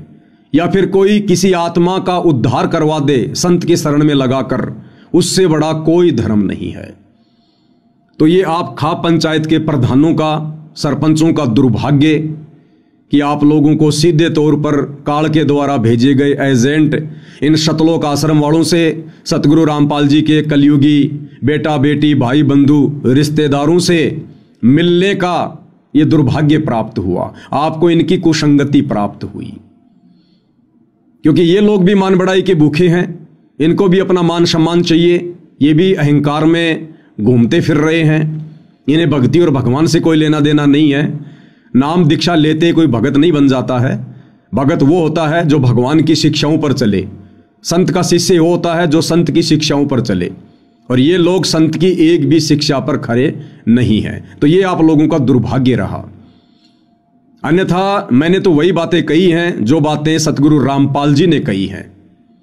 उसके बावजूद भी आप कह रहे हैं कि हम पवन दास पर मुकदमा करेंगे, मानहानि का मुकदमा करेंगे, समाज से उसका बहिष्कार करेंगे। तो भाई फिर ये पंचायतियों के लक्षण नहीं है। आप तो एक तरफा बातें कर रहे हैं, आप तो एक तरफा बातें कर रहे हैं। अगर इन्हीं बातों को लेकर जो मैंने वीडियो में कहा कि हुक्का पीना 1.5 आदमियों का काम है, वो हुक्का चाहे देश का प्रधानमंत्री पियो, चाहे खाप पंचायत के प्रधान पियो, हुक्का पीने वालों के लिए वो शब्द हैं। तो यही शब्द तो सतगुरु रामपाल जी ने कहे हैं जो अभी आपने सुने हैं। तो मुकदमा करना तो फिर गुरु चेले दोनों के ऊपर करो ना। अगर फिर मुकदमा ही करना है तो गुरु चेले दोनों के ऊपर करो। लेकिन आप लोग भी अपने स्वार्थों के वसीभूत होकर सतलोक आश्रम वालों के एहसानों के नीचे दबे हुए हैं। उनके साथ बैठकर और उनके द्वारा जो मोटर और पाइप दिए गए हैं, आप उनके एहसानों के नीचे दबे हुए हैं। इसलिए सच कहने की हिम्मत और सच पर चलने की हिम्मत, न्याय करने की हिम्मत आप पंचायतियों में नहीं रही। अरे सीधी सी कहावत है, सांप को क्या मारते हो, सांप की मां को मारो ताकि वो पैदा करना ही छोड़ दे। तो पवन दास ने यदि ऐसे शब्द कहे हैं तो न्याय तो यह कहता है, विधान तो यह कहता है कि पवन दास ने शब्द कहां से सीखे, पवन दास ने ये शब्द कहां से बोले? सतगुरु रामपाल जी के विचारों से, उनके सत्संगों से, उनके भक्ति विधान अनुसार। तो फिर मुकदमा तो गुरु चेले दोनों के ऊपर बनता भाई, मानहानि का दावा तो फिर दोनों के ऊपर बनता है। तो भाई तुम काहे के पंचायती, तुम काहे का न्याय करोगे? थोड़ा विचार करो इन बातों पर। तो भाई और बहनों, अब आपको आगे प्रधान जी और क्या कुछ कह रहे हैं। जब इंटरव्यू लेने वाले ने कहा कि फिर आपके पास में क्या तरीका है उस पवन दास को चुप करने का, यदि वो नहीं मानता है तो आप जी क्या प्रक्रिया अपनाएंगे? तो प्रधान जी क्या कह रहे हैं? प्रधान जी कह रहे हैं कि हमारे पास में बहुत सारे हथकंडे हैं, लेकिन वो हथकंडे फिलहाल हम अपनाना नहीं चाहते। कौन से हथकंडे? गुंडागर्दी के, मार पिटाई के। कह रहे बहुत सारे हथकंडे हैं, लेकिन फिलहाल हम उस पवन दास से इस वीडियो के माध्यम से ये बात पहुंचाना चाहते हैं कि वो माफी मांग ले, अन्यथा हम उसका समाज से बहिष्कार भी कर सकते हैं। हम उस पवन दास का समाज से बहिष्कार भी कर सकते हैं और मानहानि का दावा तो अंत में उसके ऊपर ठोका ही ठोका जाएगा। तो प्रधान जी के और क्या कुछ विचार हैं, आप जी स्वयं सुन लीजिएगा।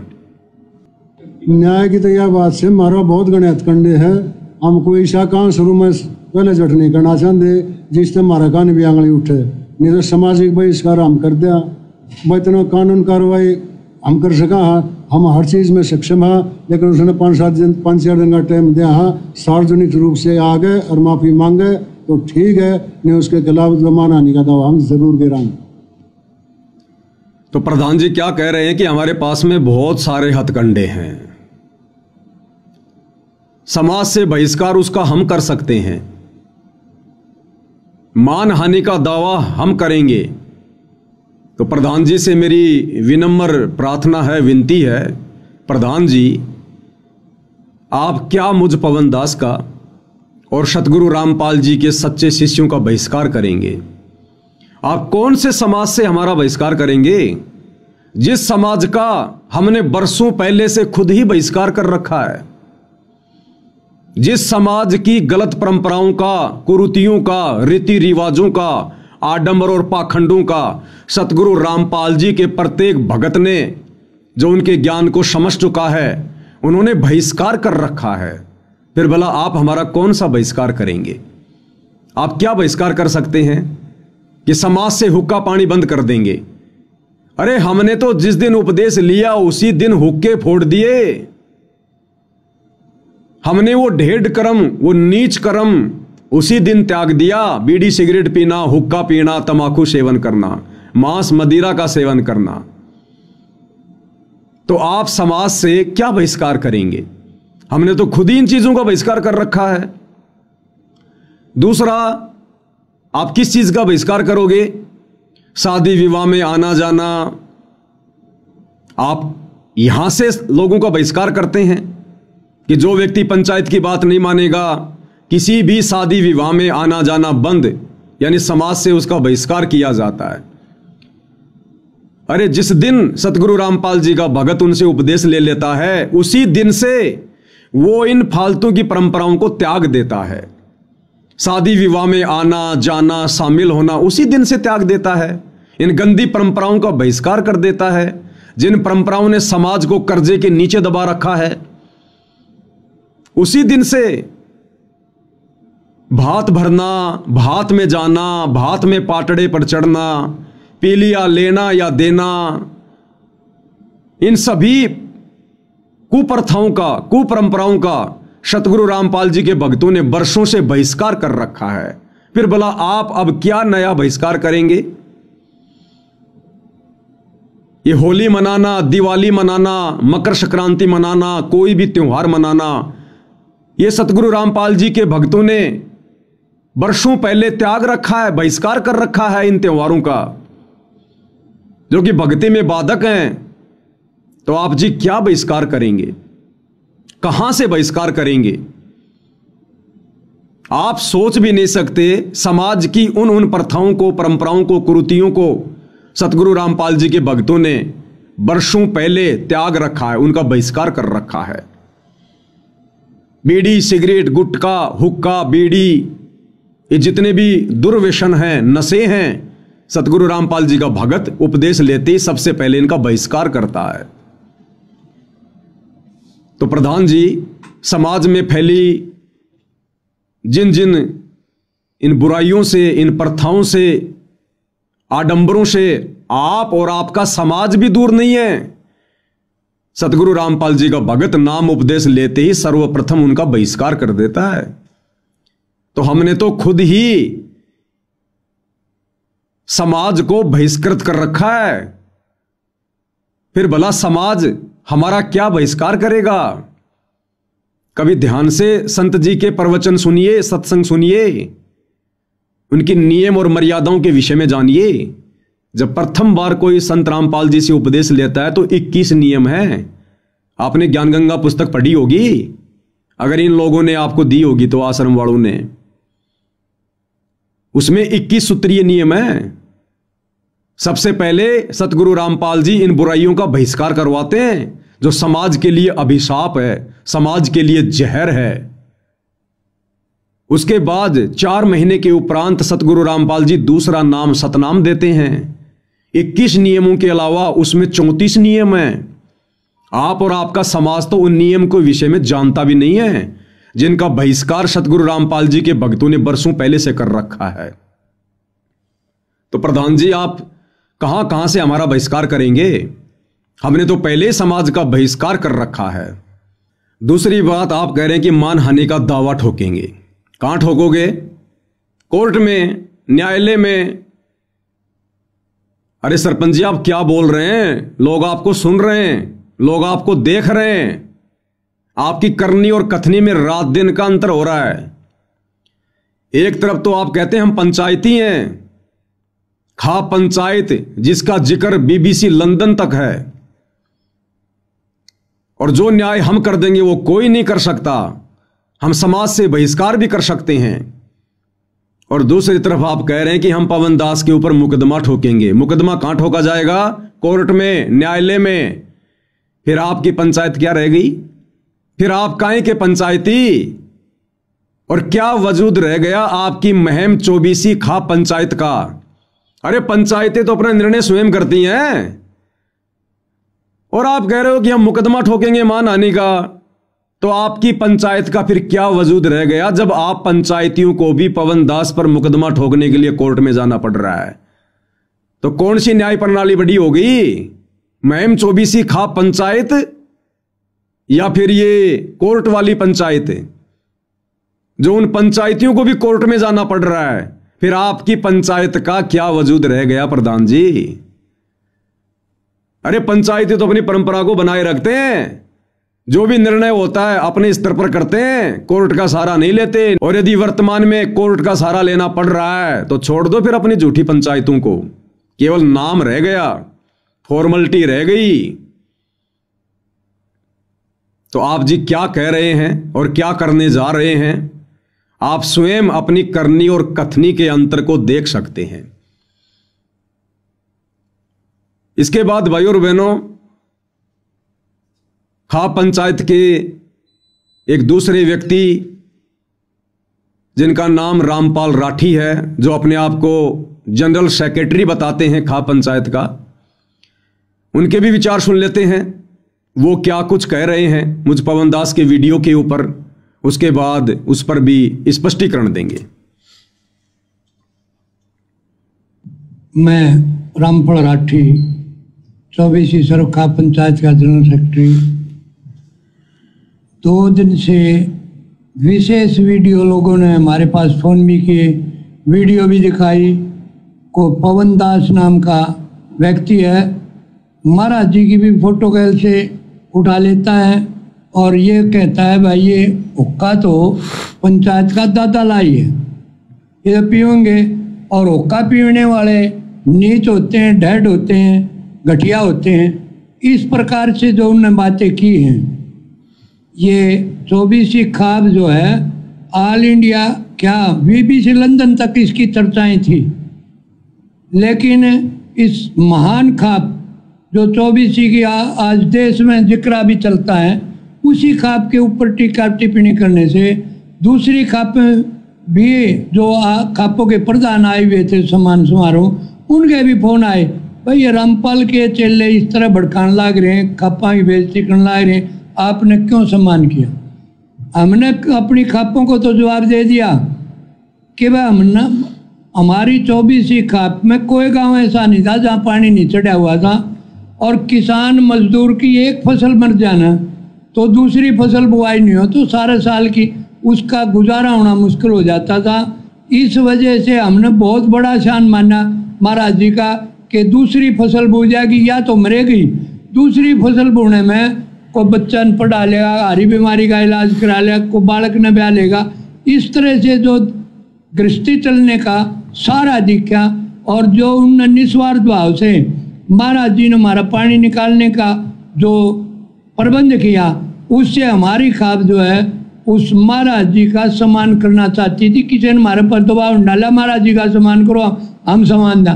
लेकिन जो 24वीं खाप की मान मर्यादा है कि भाई इस हाथ से ले ले उससे दे दे, उन्होंने बढ़िया हमारा गैल कर लिया, हम और क्या कर रहा है, अच्छी बात का तो प्रचार कर सका। महाराज जी का हमने सम्मान किया और दूसरी खापी मलाई बड़ा अच्छा ढंग से सम्मान हुआ।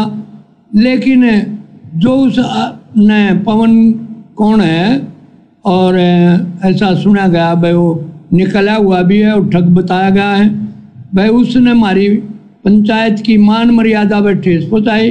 पंचायत इससे काफ़ी दुखी होकर के आप लोगों को बुलाया है। जैसा कि हमारे प्रधान जी ने कहा, भाई हफ्ता में या तो माफ़ी मांग ले, ना मान आने का मुकदमा तो दायर किया जाएगा। इसलिए हम आपके माध्यम से उसको सचेत करना चाहते हैं कि भाई ये भी जो मीडिया के थ्रू जो बात पहुंच जाए उस पर, तो आगे वो माफ़ी मांग ले तो हमने कोई गणी नहीं। पंचायत तो न्याय की माफ़ी की है, पंचायत ने कोई फांसी तोड़ने का नहीं। भाई वो आगे माफ़ी मांग ले, अपनी गलती का एहसास कर ले, भाई मैंने गलती करी, और खाप की मान मर्यादा को मैं उसी प्रकार से सलाम करता हूँ, तो हमने कोई एतराज़ नहीं। रामपाल राठी जी, हुक्का पीने वालों की काहे की गरिमा और काहे की मान मर्यादा। सतगुरु रामपाल जी ने तो धज्जियां उड़ा रखी हुक्का पीने वालों की। अभी आपने वीडियो देख लिया होगा, उन्होंने खुद हुक्का पीने वालों को ढेड आदमी की संज्ञा दी है, नीच आदमी की संज्ञा दी है, काफिर का काफिर। तो बताइए काहे की मान मर्यादा, काहे की इज्जत, काहे की शोहरत। सतगुरु रामपाल जी के इतने विचार सुनकर, उनके सत्संग सुनकर जो आपको सुनाए गए हैं कि हुक्का कितना खतरनाक है मनुष्य शरीर के लिए, हुक्का कितना बड़ा बाधक है मोक्ष प्राप्ति के मार्ग में, अनमोल मनुष्य जीवन को कैसे हुक्का बर्बाद करता है, उसके बाद भी आप जी मान मर्यादा को लेकर बैठे हुए हैं। विचार करना होगा, विचार। रही बात माफी मांगने की, तो माफी मांगना कोई बड़ी बात नहीं है, लेकिन जबरदस्ती माफी मांगना भी परमात्मा का दोषी बनना है। जबरदस्ती माफी मांगना भी परमात्मा के विधान अनुसार दोषी बनना है। मैंने ऐसा कोई शब्द, ऐसा कोई भी कार्य नहीं किया है जो मुझे माफी मांगने पर विवश करे, मजबूर करे। मैंने जो भी शब्द प्रयोग किए हैं परमात्मा के भक्ति विधान अनुसार किए हैं, जो बिल्कुल सत्य है। हुक्का पीने वाला ढेड आदमी है तो है, हुक्का पीने वाला सुअर की योनि से आया है तो आया है। हुक्के पीने वाले को परमात्मा ने काफिर कहा तो मैंने भी कहा, उन्होंने ढेड कहा, नीच कहा तो मैंने भी कहा। मैंने वही कहा जो मुझे मेरे गुरुदेव ने बताया, समझाया, कहने के लिए खड़ा किया। तो बताइए फिर माफी किस बात की? ये माफी तो आप लोगों को मांगनी चाहिए, खाप पंचायत वालों को मांगनी चाहिए, जो ये ढेड़ कर्म कर रहे हैं, नीच कर्म कर रहे हैं। ये माफी उन तमाम शतलोक आश्रमों से जुड़े हुए दुर्बुद्धि प्राप्त लोगों को मांगनी चाहिए, जो लोग आपको सतगुरु रामपाल जी के भक्ति विधान से परिचित नहीं करवा रहे हैं, जो लोग आपको सतगुरु रामपाल जी के नियम और मर्यादाओं से परिचित नहीं करवा रहे, जो स्वयं की मान बढ़ाई के भूखे हैं, आप लोगों को मोहरा बनाया है और आप लोगों ने भी जज्बात में आकर स्वार्थों के वशीभूत होकर महाराज जी के भक्ति विधान और नियमों से अपरिचित होने के कारण जल्दबाजी में ये मान सम्मान का कार्यक्रम रखा। तो भी परमात्मा के दोषी आप हैं, ये सतलोक आश्रम वाले हैं। अगर मैं गलती करूं तो बिना कहे लाख बार माफी मांगने को तैयार हूं, लेकिन झूठ के आगे झुकना भी परमात्मा का अपमान है। इसलिए ये पवन दास किसी भी कीमत पर, चाहे आप हरियाणा खाप पंचायत वाले या सतलोक आश्रम मैनेजमेंट हरियाणा वाले, चाहे एडी से चोटी तक का जोर लगा लीजिए, प्रधानमंत्री से लेकर राष्ट्रपति तक का जैक और चेक लगा लीजिए, परमेश्वर रामपाल जी के विधान अनुसार मैं पवन दास झूठ के आगे नहीं झुकूंगा। अगर मैं झूठ के आगे झुकूंगा, माफी मांगूंगा, तो मैं सतगुरु रामपाल जी का सबसे बड़ा द्रोही कहलाऊंगा, सबसे बड़ा दोषी कहलाऊंगा। जबकि सतगुरु रामपाल जी के सबसे बड़े द्रोही वो हैं जो हुक्का पीते हैं, जो हुक्का पीने वालों को समझाते नहीं हैं, जो नशा करने में, हुक्का पीने में दूसरे का सहयोग करते हैं, उनको सतगुरु रामपाल जी ने परमात्मा का द्रोही बताया, द्रोही। सतगुरु रामपाल जी के मुख कमल से आपको सुना देते हैं कि हुक्का पीने वाला परमात्मा का सबसे बड़ा द्रोही है। हिंदू तुर्क को जो दीनी तलाक, पीवे तमाकू वो सरे के कजाक। भगवान के द्रोही हैं जो लोग तमाकू प्रयोग करते हैं, भगवान के द्रोही हैं जो लोग तमाकू प्रयोग करते हैं, भगवान के द्रोही हैं जो लोग तमाकू प्रयोग करते हैं। कहते हैं अब हिंदुओं को समझाते हैं। तो क्या कहा सतगुरु रामपाल जी ने कि परमात्मा के द्रोही हैं वो लोग जो तमाकू प्रयोग करते हैं। द्रोही कैसे? क्योंकि परमात्मा यहां संत रूप में हम मनुष्य शरीरधारी जीव आत्माओं का उद्धार करने के लिए आते हैं। पहले हमें वो मनुष्य जन्म देते हैं, फिर उस मनुष्य जन्म में संत रूप में वे स्वयं आकर हमें अपनी शरण में लेते हैं, सत्संग करते हैं, प्रवचन करते हैं, हमें उन तमाम भक्ति विरुद्ध कर्मों से, कुकर्मों से परिचित करवाते हैं जो भक्ति बाधक होते हैं। और उसके बावजूद भी जो व्यक्ति इन बुराइयों को नहीं त्यागता है तो वो परमात्मा का सबसे बड़ा द्रोही होता है, सबसे बड़ा दोषी होता है वो। अब आगे सतगुरु रामपाल जी परमात्मा कह रहे हैं कि एक तरफ तो तुम अपने आप को हिंदू कहलाते हो कि हम हिंदू हैं, हम सनातनी हैं, और गाय को अपनी माता का दर्जा देकर बैठे हैं कि गाय हमारी माता है, गाय हमारी माता है। प्रधान जी, आगे इस सत्संग को ध्यान से सुनना जो सतगुरु रामपाल जी सुना रहे हैं। आप हुक्का पीने वाले, तमाकू पीने वाले, बीड़ी सिगरेट पीने वाले लोग गाय का खून पी रहे, गाय का खून। अरे हिंदू समाज में गाय को मारकर खाने वाला, गाय का मांस खाने वाला व्यक्ति कितना बड़ा दोषी होता है, कितना बड़ा परमात्मा का द्रोही होता है। ऐसे व्यक्ति का समाज से बहिष्कार कर दिया जाता है, लोग उससे नफरत करने लगते हैं जो व्यक्ति गाय का मांस खाता है। और आप हुक्का पीने वाले, आप लोग गाय का खून पी रहे, गाय का खून। आप लोगों को यही नहीं पता कि यह तमाकू बना कैसे है, तमाकू के बीज की उत्पत्ति हुई कैसे है, और ना आपको ये सतलोक आश्रम वाले बता रहे। अब सतगुरु रामपाल जी बताएंगे, सत्संग ध्यान से सुनिए। आप काहे के पंचायती हैं, काहे के प्रधान जी हैं आप? ये मनुष्य जन्म परमात्मा ने प्रधानी करने के लिए नहीं दिया। न्याय करने वाला धरती पर आ चुका है, परमपिता परमात्मा सतगुरु रामपाल जी भगवान।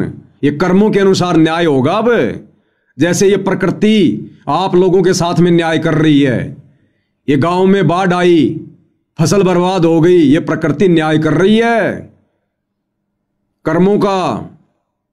अभी तो ना जाने कितने कर्म बाकी हैं जिनका प्रभाव आप लोगों पे पड़ेगा, देश दुनिया पर पड़ेगा, क्योंकि वर्तमान में सारी दुनिया युग परिवर्तन के दौर से गुजर रही है। 2028 निर्धारित समय है। हर प्रकार से प्रकृति तांडव मचाएगी। अभी तो ढंग से शुरुआत भी नहीं है। अतिवृष्टि, अनावृष्टि, ओलावृष्टि, सूखा, बाढ़, महामारियां, युद्ध, गृह युद्ध, अभी आपने देखा क्या है?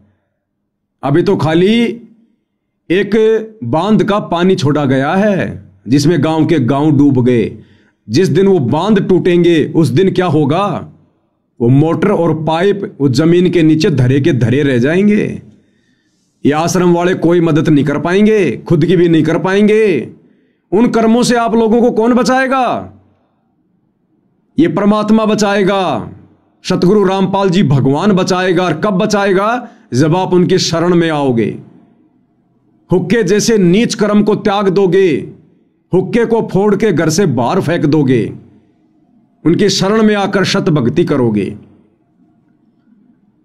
तो एक तरफ तो आप अपने आप को पंचायती कह रहे हैं, अपने आप को सनातनी कहते हैं, हिंदू कहते हैं, और रोजाना आप लोग तमाकू के माध्यम से गाय का खून पी रहे हैं, गाय का खून। सतगुरु रामपाल जी अपने ही पुराणों से दिखा रहे हैं, बता रहे हैं कि तमाकू की उत्पत्ति गाय के खून से हुई है, गाय के खून से। तो बताइए सरपंच जी, प्रधान जी, ये मानहानि का दावा आपके ऊपर नहीं बनता क्या? इन हुक्का पीने वालों के ऊपर नहीं बनता क्या? बीड़ी सिगरेट पीने वालों के ऊपर नहीं बनता क्या? अरे गाय तो आपकी भी मां है, और यदि आपकी मां का कोई खून पिएगा, तमाकू पिएगा, तो क्या आप उसके ऊपर मानहानि का दावा नहीं करोगे? और यदि आप हुक्का पी रहे हैं, अपनी मां का खून पी रहे हैं, गाय का खून पी रहे हैं, तो क्या कोई आपके ऊपर मानहानि का दावा करने का अधिकारी नहीं है? तो भाई पहले पंचायती बनो, और उसके लिए सबसे पहले सतगुरु रामपाल जी के सत्संग सुनो, उनके प्रवचन सुनो। परमात्मा कहते हैं भक्ति बिना नर और खर एक है। भक्ति यानी ज्ञान। कौन सा ज्ञान? सच्चा ज्ञान, सत ज्ञान, तत्व ज्ञान, जो वर्तमान में केवल धरती पर सतगुरु रामपाल जी के पास है। ये बाकी आचार्य, शंकराचार्य, महर्षि, संत, मंडलेश्वर, इनके पास ज्ञान नहीं है, छींट भी नहीं है। सतगुरु रामपाल जी की शरण में आकर इनका ये तत्व ज्ञान समझे बिना खुद कबीर भगवान कह रहे हैं कि वो प्राणी और गधे में यानी खर में कोई अंतर नहीं है। तो जब तक भाई इस देश दुनिया का कोई भी व्यक्ति, जिसमें राजा भी आ गया, जिसमें प्रजा भी आ गई, जिसमें आप प्रधान जी भी आ गए, सब आ गए, जो व्यक्ति सतगुरु रामपाल जी से उपदेश लेकर सत भक्ति नहीं करता है, उसको सतगुरु रामपाल जी ने, कबीर भगवान ने गधे की श्रेणी में लिया। गधे की श्रेणी में। भक्ति बिना नर और खर एक हैं, जिन हरि पद नहीं जाण्या, पूर्ण ब्रह्म की परख नहीं रे, पूज मरे पाषाणा। इन पत्थर पूजने वालों को सतगुरु रामपाल जी ने गधे की श्रेणी में रखा है, जो मनुष्य जन्म प्राप्त करके भी सच्चे सतगुरु के सत ज्ञान से वंचित रहकर और अंत में 84 लाख योनियों में गधे की योनि ही प्राप्त करेंगे। तो ऐसा व्यक्ति मनुष्य जन्म प्राप्त करके भी गधे की ही श्रेणी में है, जो व्यक्ति शास्त्र अनुकूल सत भक्ति सच्चे सतगुरु की शरण में आकर नहीं करता है। तो प्रधान जी, हुक्के को लेकर जो आप इतना बुरा मान गए, माफी मंगवा रहे हैं, मानहानि का केस ठोकने की बात कर रहे हैं, और आप क्या कर रहे हैं? आप तो गाय का खून पी रहे हैं, अपनी मां का खून पी रहे हैं आप। अब ये ढेड़ कर्म नहीं, नीच कर्म नहीं तो और क्या है? तो सतगुरु रामपाल जी परमेश्वर क्या कह रहे हैं, इस कथा को ध्यान से सुनिएगा।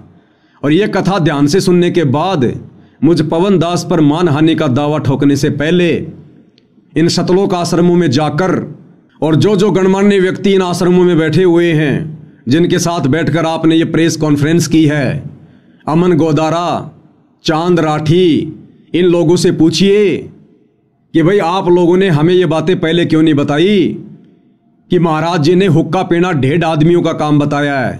तो पवन दास ने तो वही बताया जो महाराज जी ने बताया। तो सवाल करो इन लोगों से कि आप लोगों ने हमें पहले क्यों नहीं बताया। महाराज जी का मान सम्मान करने से पहले हम अपने इन अपवित्र हाथों से उस पवित्र महापुरुष की प्रतिमा का सम्मान ही ना करते। हम इंतजार करते उनका हिसार जेल से बाहर आने का, तब तक उनका ज्ञान सुनते, इन बुराइयों को छोड़ते और 1.5 की श्रेणी से एक व्यक्ति की श्रेणी में आते, एक इंसान की श्रेणी में आते। तो ये सवाल जवाब इन आश्रम वालों से करो जिनको इन सब बातों का पता है। ये सत्संग इन्होंने भी सुन रखे हैं, हमसे ज्यादा सुन रखे हैं, लेकिन ये वर्तमान में काल प्रेरित हैं, अहंकार वश हैं, मान बढ़ाई में फंसे हुए हैं। इनको मान सम्मान चाहिए, इनको चौधर चाहिए, इनको भक्ति और भगवान नहीं चाहिए। और ऐसे लोगों की कुसंगति आप करने लग गए। ये आपका दुर्भाग्य जो डायरेक्ट आपको ऐसे काल प्रेरित लोगों की कुसंगति मिल गई। अगर बचना है और बचाना है अपने परिवार को, मनुष्य जन्म को सफल करना है, तो सतगुरु रामपाल जी के कुछ महीने शांति से, धैर्यपूर्वक, निष्पक्ष भाव से सत्संग सुनिए। उसके बाद आपको पता चलेगा कि मान हानि का मुकदमा जो आप करने की सोच रहे हैं और पवन दास से माफी मंगवाने की सोच रहे हैं, ये माफी फिर सतगुरु रामपाल जी से आप लोगों ने मांगनी पड़ेगी। आप लोगों ने तो क्या कह रहे हैं सतगुरु रामपाल जी? हुक्का पीने वाले तो गाय का खून पी रहे हैं, गाय का खून। गऊ को माता की तुल्य मानते हो, बिल्कुल ठीक है। क्योंकि कहते हैं जिसका हम दूध पीते हैं उसने मां कहते हैं। तो गाय का दूध पीते, पहले गाय ही होती थी, भैंस तो देखने भी नहीं थी अपने क्षेत्र में। तो कहते हैं जब गाय का दूध पीते हो तो मां के समान होगी, बिल्कुल ठीक है। तो तमाकू कैसे बना? कहते खून नाम खून का और तमा नाम गाय। तमाकू की परिभाषा बता रहे हैं सतगुरु रामपाल जी। हर शब्द की एक परिभाषा होती है, एक मीनिंग होता है। तंबाकू, खू नाम खून का, ये फारसी के शब्द हैं। खू नाम खून का और तमा नाम गाय। तमाकू, तमा यानी गाय और खू नाम है खून का, यानी गाय का खून। गाय के खून से तमाकू की उत्पत्ति हुई है। ध्यान से सुनिएगा, ये फारसी का शब्द है। खू माने खून का, तमा नाम गाय, सौगंध 100 बार इसको ना खाए। तो एक राजा का साडू भगत था, ऋषि। एक दिन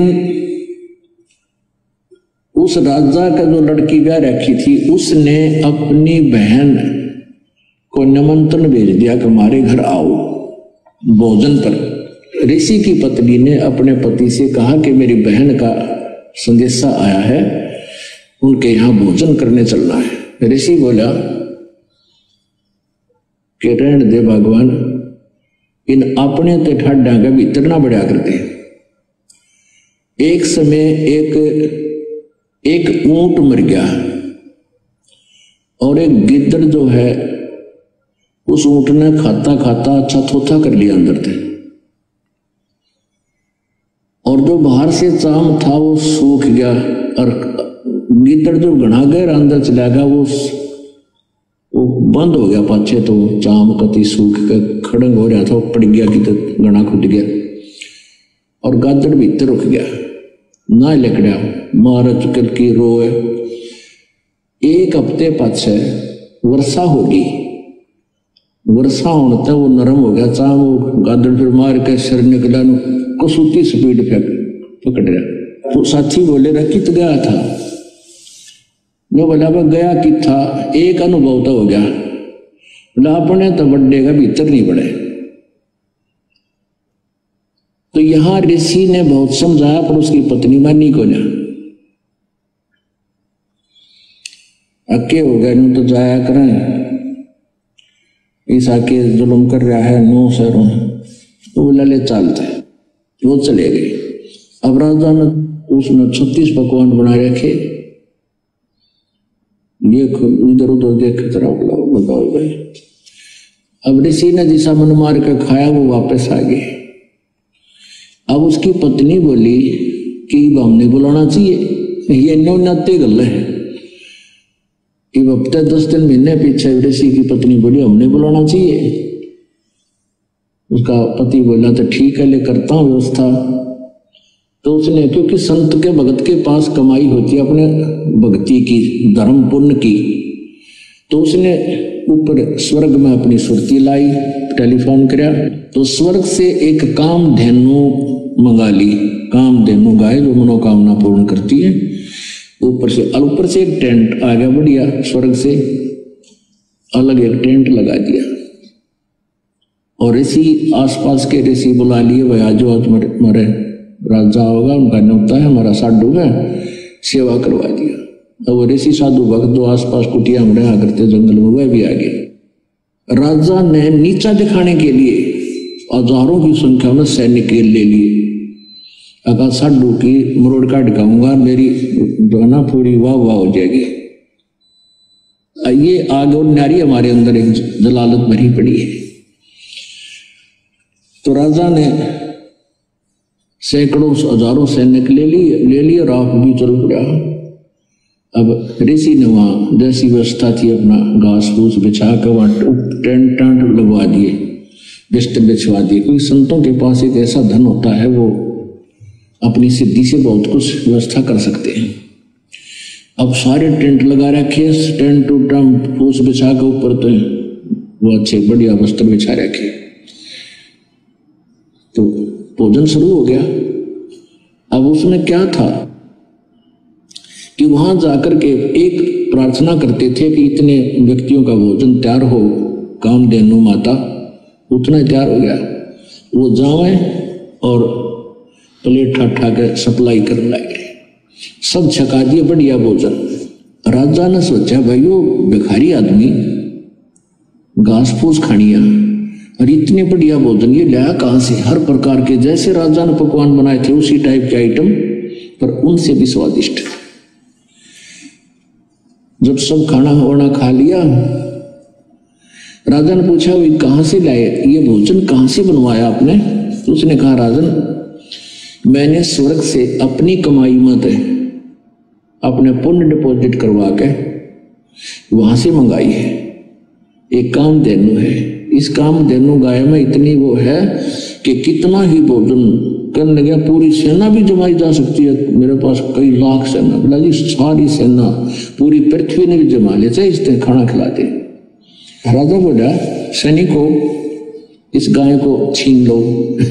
साधु की यारी इतनी हो है, सैनिकों इस गाय को छीन लो और चलो, ये कंगाल के करेगा अपने काम आवेगी, राजा के घर पे जरूरत है इसकी। तब ऋषि ने कहा कि हे माता आप स्वर्ग चली जाइए, मेरी काबू से बाहर बात हो गई है। तो ऐसे ही वो गौ जो है ना कामधेनु उस टेंट को चीरती हुई आकाश में उड़कर चल पड़ी। राजा ने तीर मारा, वह खुरमा लग गया और खुरमे से रक्त गिरता हुआ जहां जहां भी रक्त गिरा उस गाय का, वहां पर यह बीमारी पैदा होगी, तमाकू। अब क्या बताते हैं कि तुम एक तरफ तो हिंदू को आओ और फिर गाय के खून न पियो, तमाकू बना के हुक्का में डाल के बीड़ी सिगरेट पी के। या तो तुमने ज्ञान नहीं या स्वाद पड़ गया। ज्ञान नहीं था तो अब समझ लीजिए। और ये इसे अड़ंगे का स्वाद अच्छा नहीं होता जो शरीर में नुकसान सारे खराब करे। तो क्या बताते हैं, खून नाम खूं का तमा नाम गाय, सौगंध 100 बार इसको ना खाए। कहते हैं 100 बार सौगंध, इसकी 100 बार प्रतिज्ञा करो, इसको खाना नहीं। तो हरियाणा महम 24 खा पंचायतों के आदरणीय प्रधान जी, सरपंच जी, अभी आप जियों ने सतगुरु रामपाल जी के मुख कमल से सुना कि इस तमाकू जैसी बीमारी की उत्पत्ति कैसे हुई। गाय के खून से तमाकू बना है, गाय के खून से तमाकू का पौधा। जिस तमाकू को आप जी पंचों का प्याला कहते हैं, अपनी गरिमा समझते हैं, ये गाय के खून से बना है। तो एक तरफ तो आप अपने आप को हिंदू कहलाते हो कि हम हिंदू हैं, हम प्रधान हैं, हम सरपंच हैं, हम सनातनी हैं, हम न्याय करते हैं। अब आप खुद ही बताइए ये काहे का न्याय है? जो व्यक्ति गाय का खून पी रहा है ऐसा व्यक्ति तो परमात्मा का द्रोही है, द्रोही। तमाकू पीने वाले को परमात्मा ने ढेड़ की संज्ञा दी है, इसलिए क्योंकि इसकी उत्पत्ति गाय के खून से हुई है और मोक्ष प्राप्ति में यह सबसे ज्यादा बाधक है, जो हमारे 10वें द्वार सुषुम्ना द्वार को बंद कर देता है। आप तमाम प्रधानों से, सरपंचों से, जिन जिन को मेरे द्वारा बनाए गए वीडियो से आपत्ति हुई है, आप सभी से विनती है, प्रार्थना है, आप तमाम लोग मेरे लिए आदरणीय हैं, सम्माननीय हैं। और ये वीडियो मैंने किसी राग द्वेष या ईर्ष्या के वशीभूत होकर नहीं बनाया है, क्योंकि सतगुरु रामपाल जी के सत भक्ति मार्ग में राग द्वेष और ईर्ष्या के लिए कोई जगह नहीं है। स्वयं सतगुरु रामपाल जी कहते हैं कि एक शत्रु एक मित्र है, भूल पड़ी रे प्राण, यम की नगरी जाएगा शब्द हमारा मान। और राग द्वेष बड़े रोग हैं, यम के पड़े जंजीर।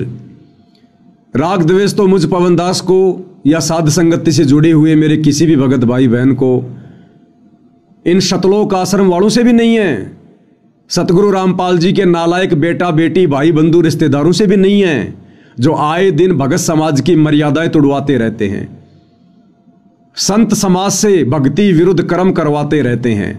राग द्वेष और ईर्ष्या तो हमें उनसे भी नहीं है, क्योंकि उनके कर्म अंत में उन्हीं को भोगने पड़ेंगे। और सच कहना कोई दोष नहीं है, इसलिए सच हम अंतिम श्वास तक कहेंगे। और हुक्का पीने वालों को जो ढेड़ व्यक्ति की श्रेणी में लिया गया है, नीच और काफिर व्यक्ति कहा गया है, ये सच है, परम सच है। स्वयं परमात्मा ने कहा है, सतगुरु रामपाल जी ने अपने मुख कमल से कहा है। तो माफी मांगने का तो यहां पर कोई सवाल ही पैदा नहीं होता है।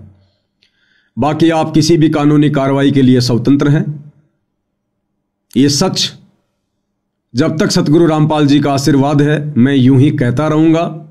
तमाम उनके फॉलोवर जो उनको पहचान चुके हैं, उनके ज्ञान से परिचित हो चुके हैं, वो इसी प्रकार से कहते रहेंगे।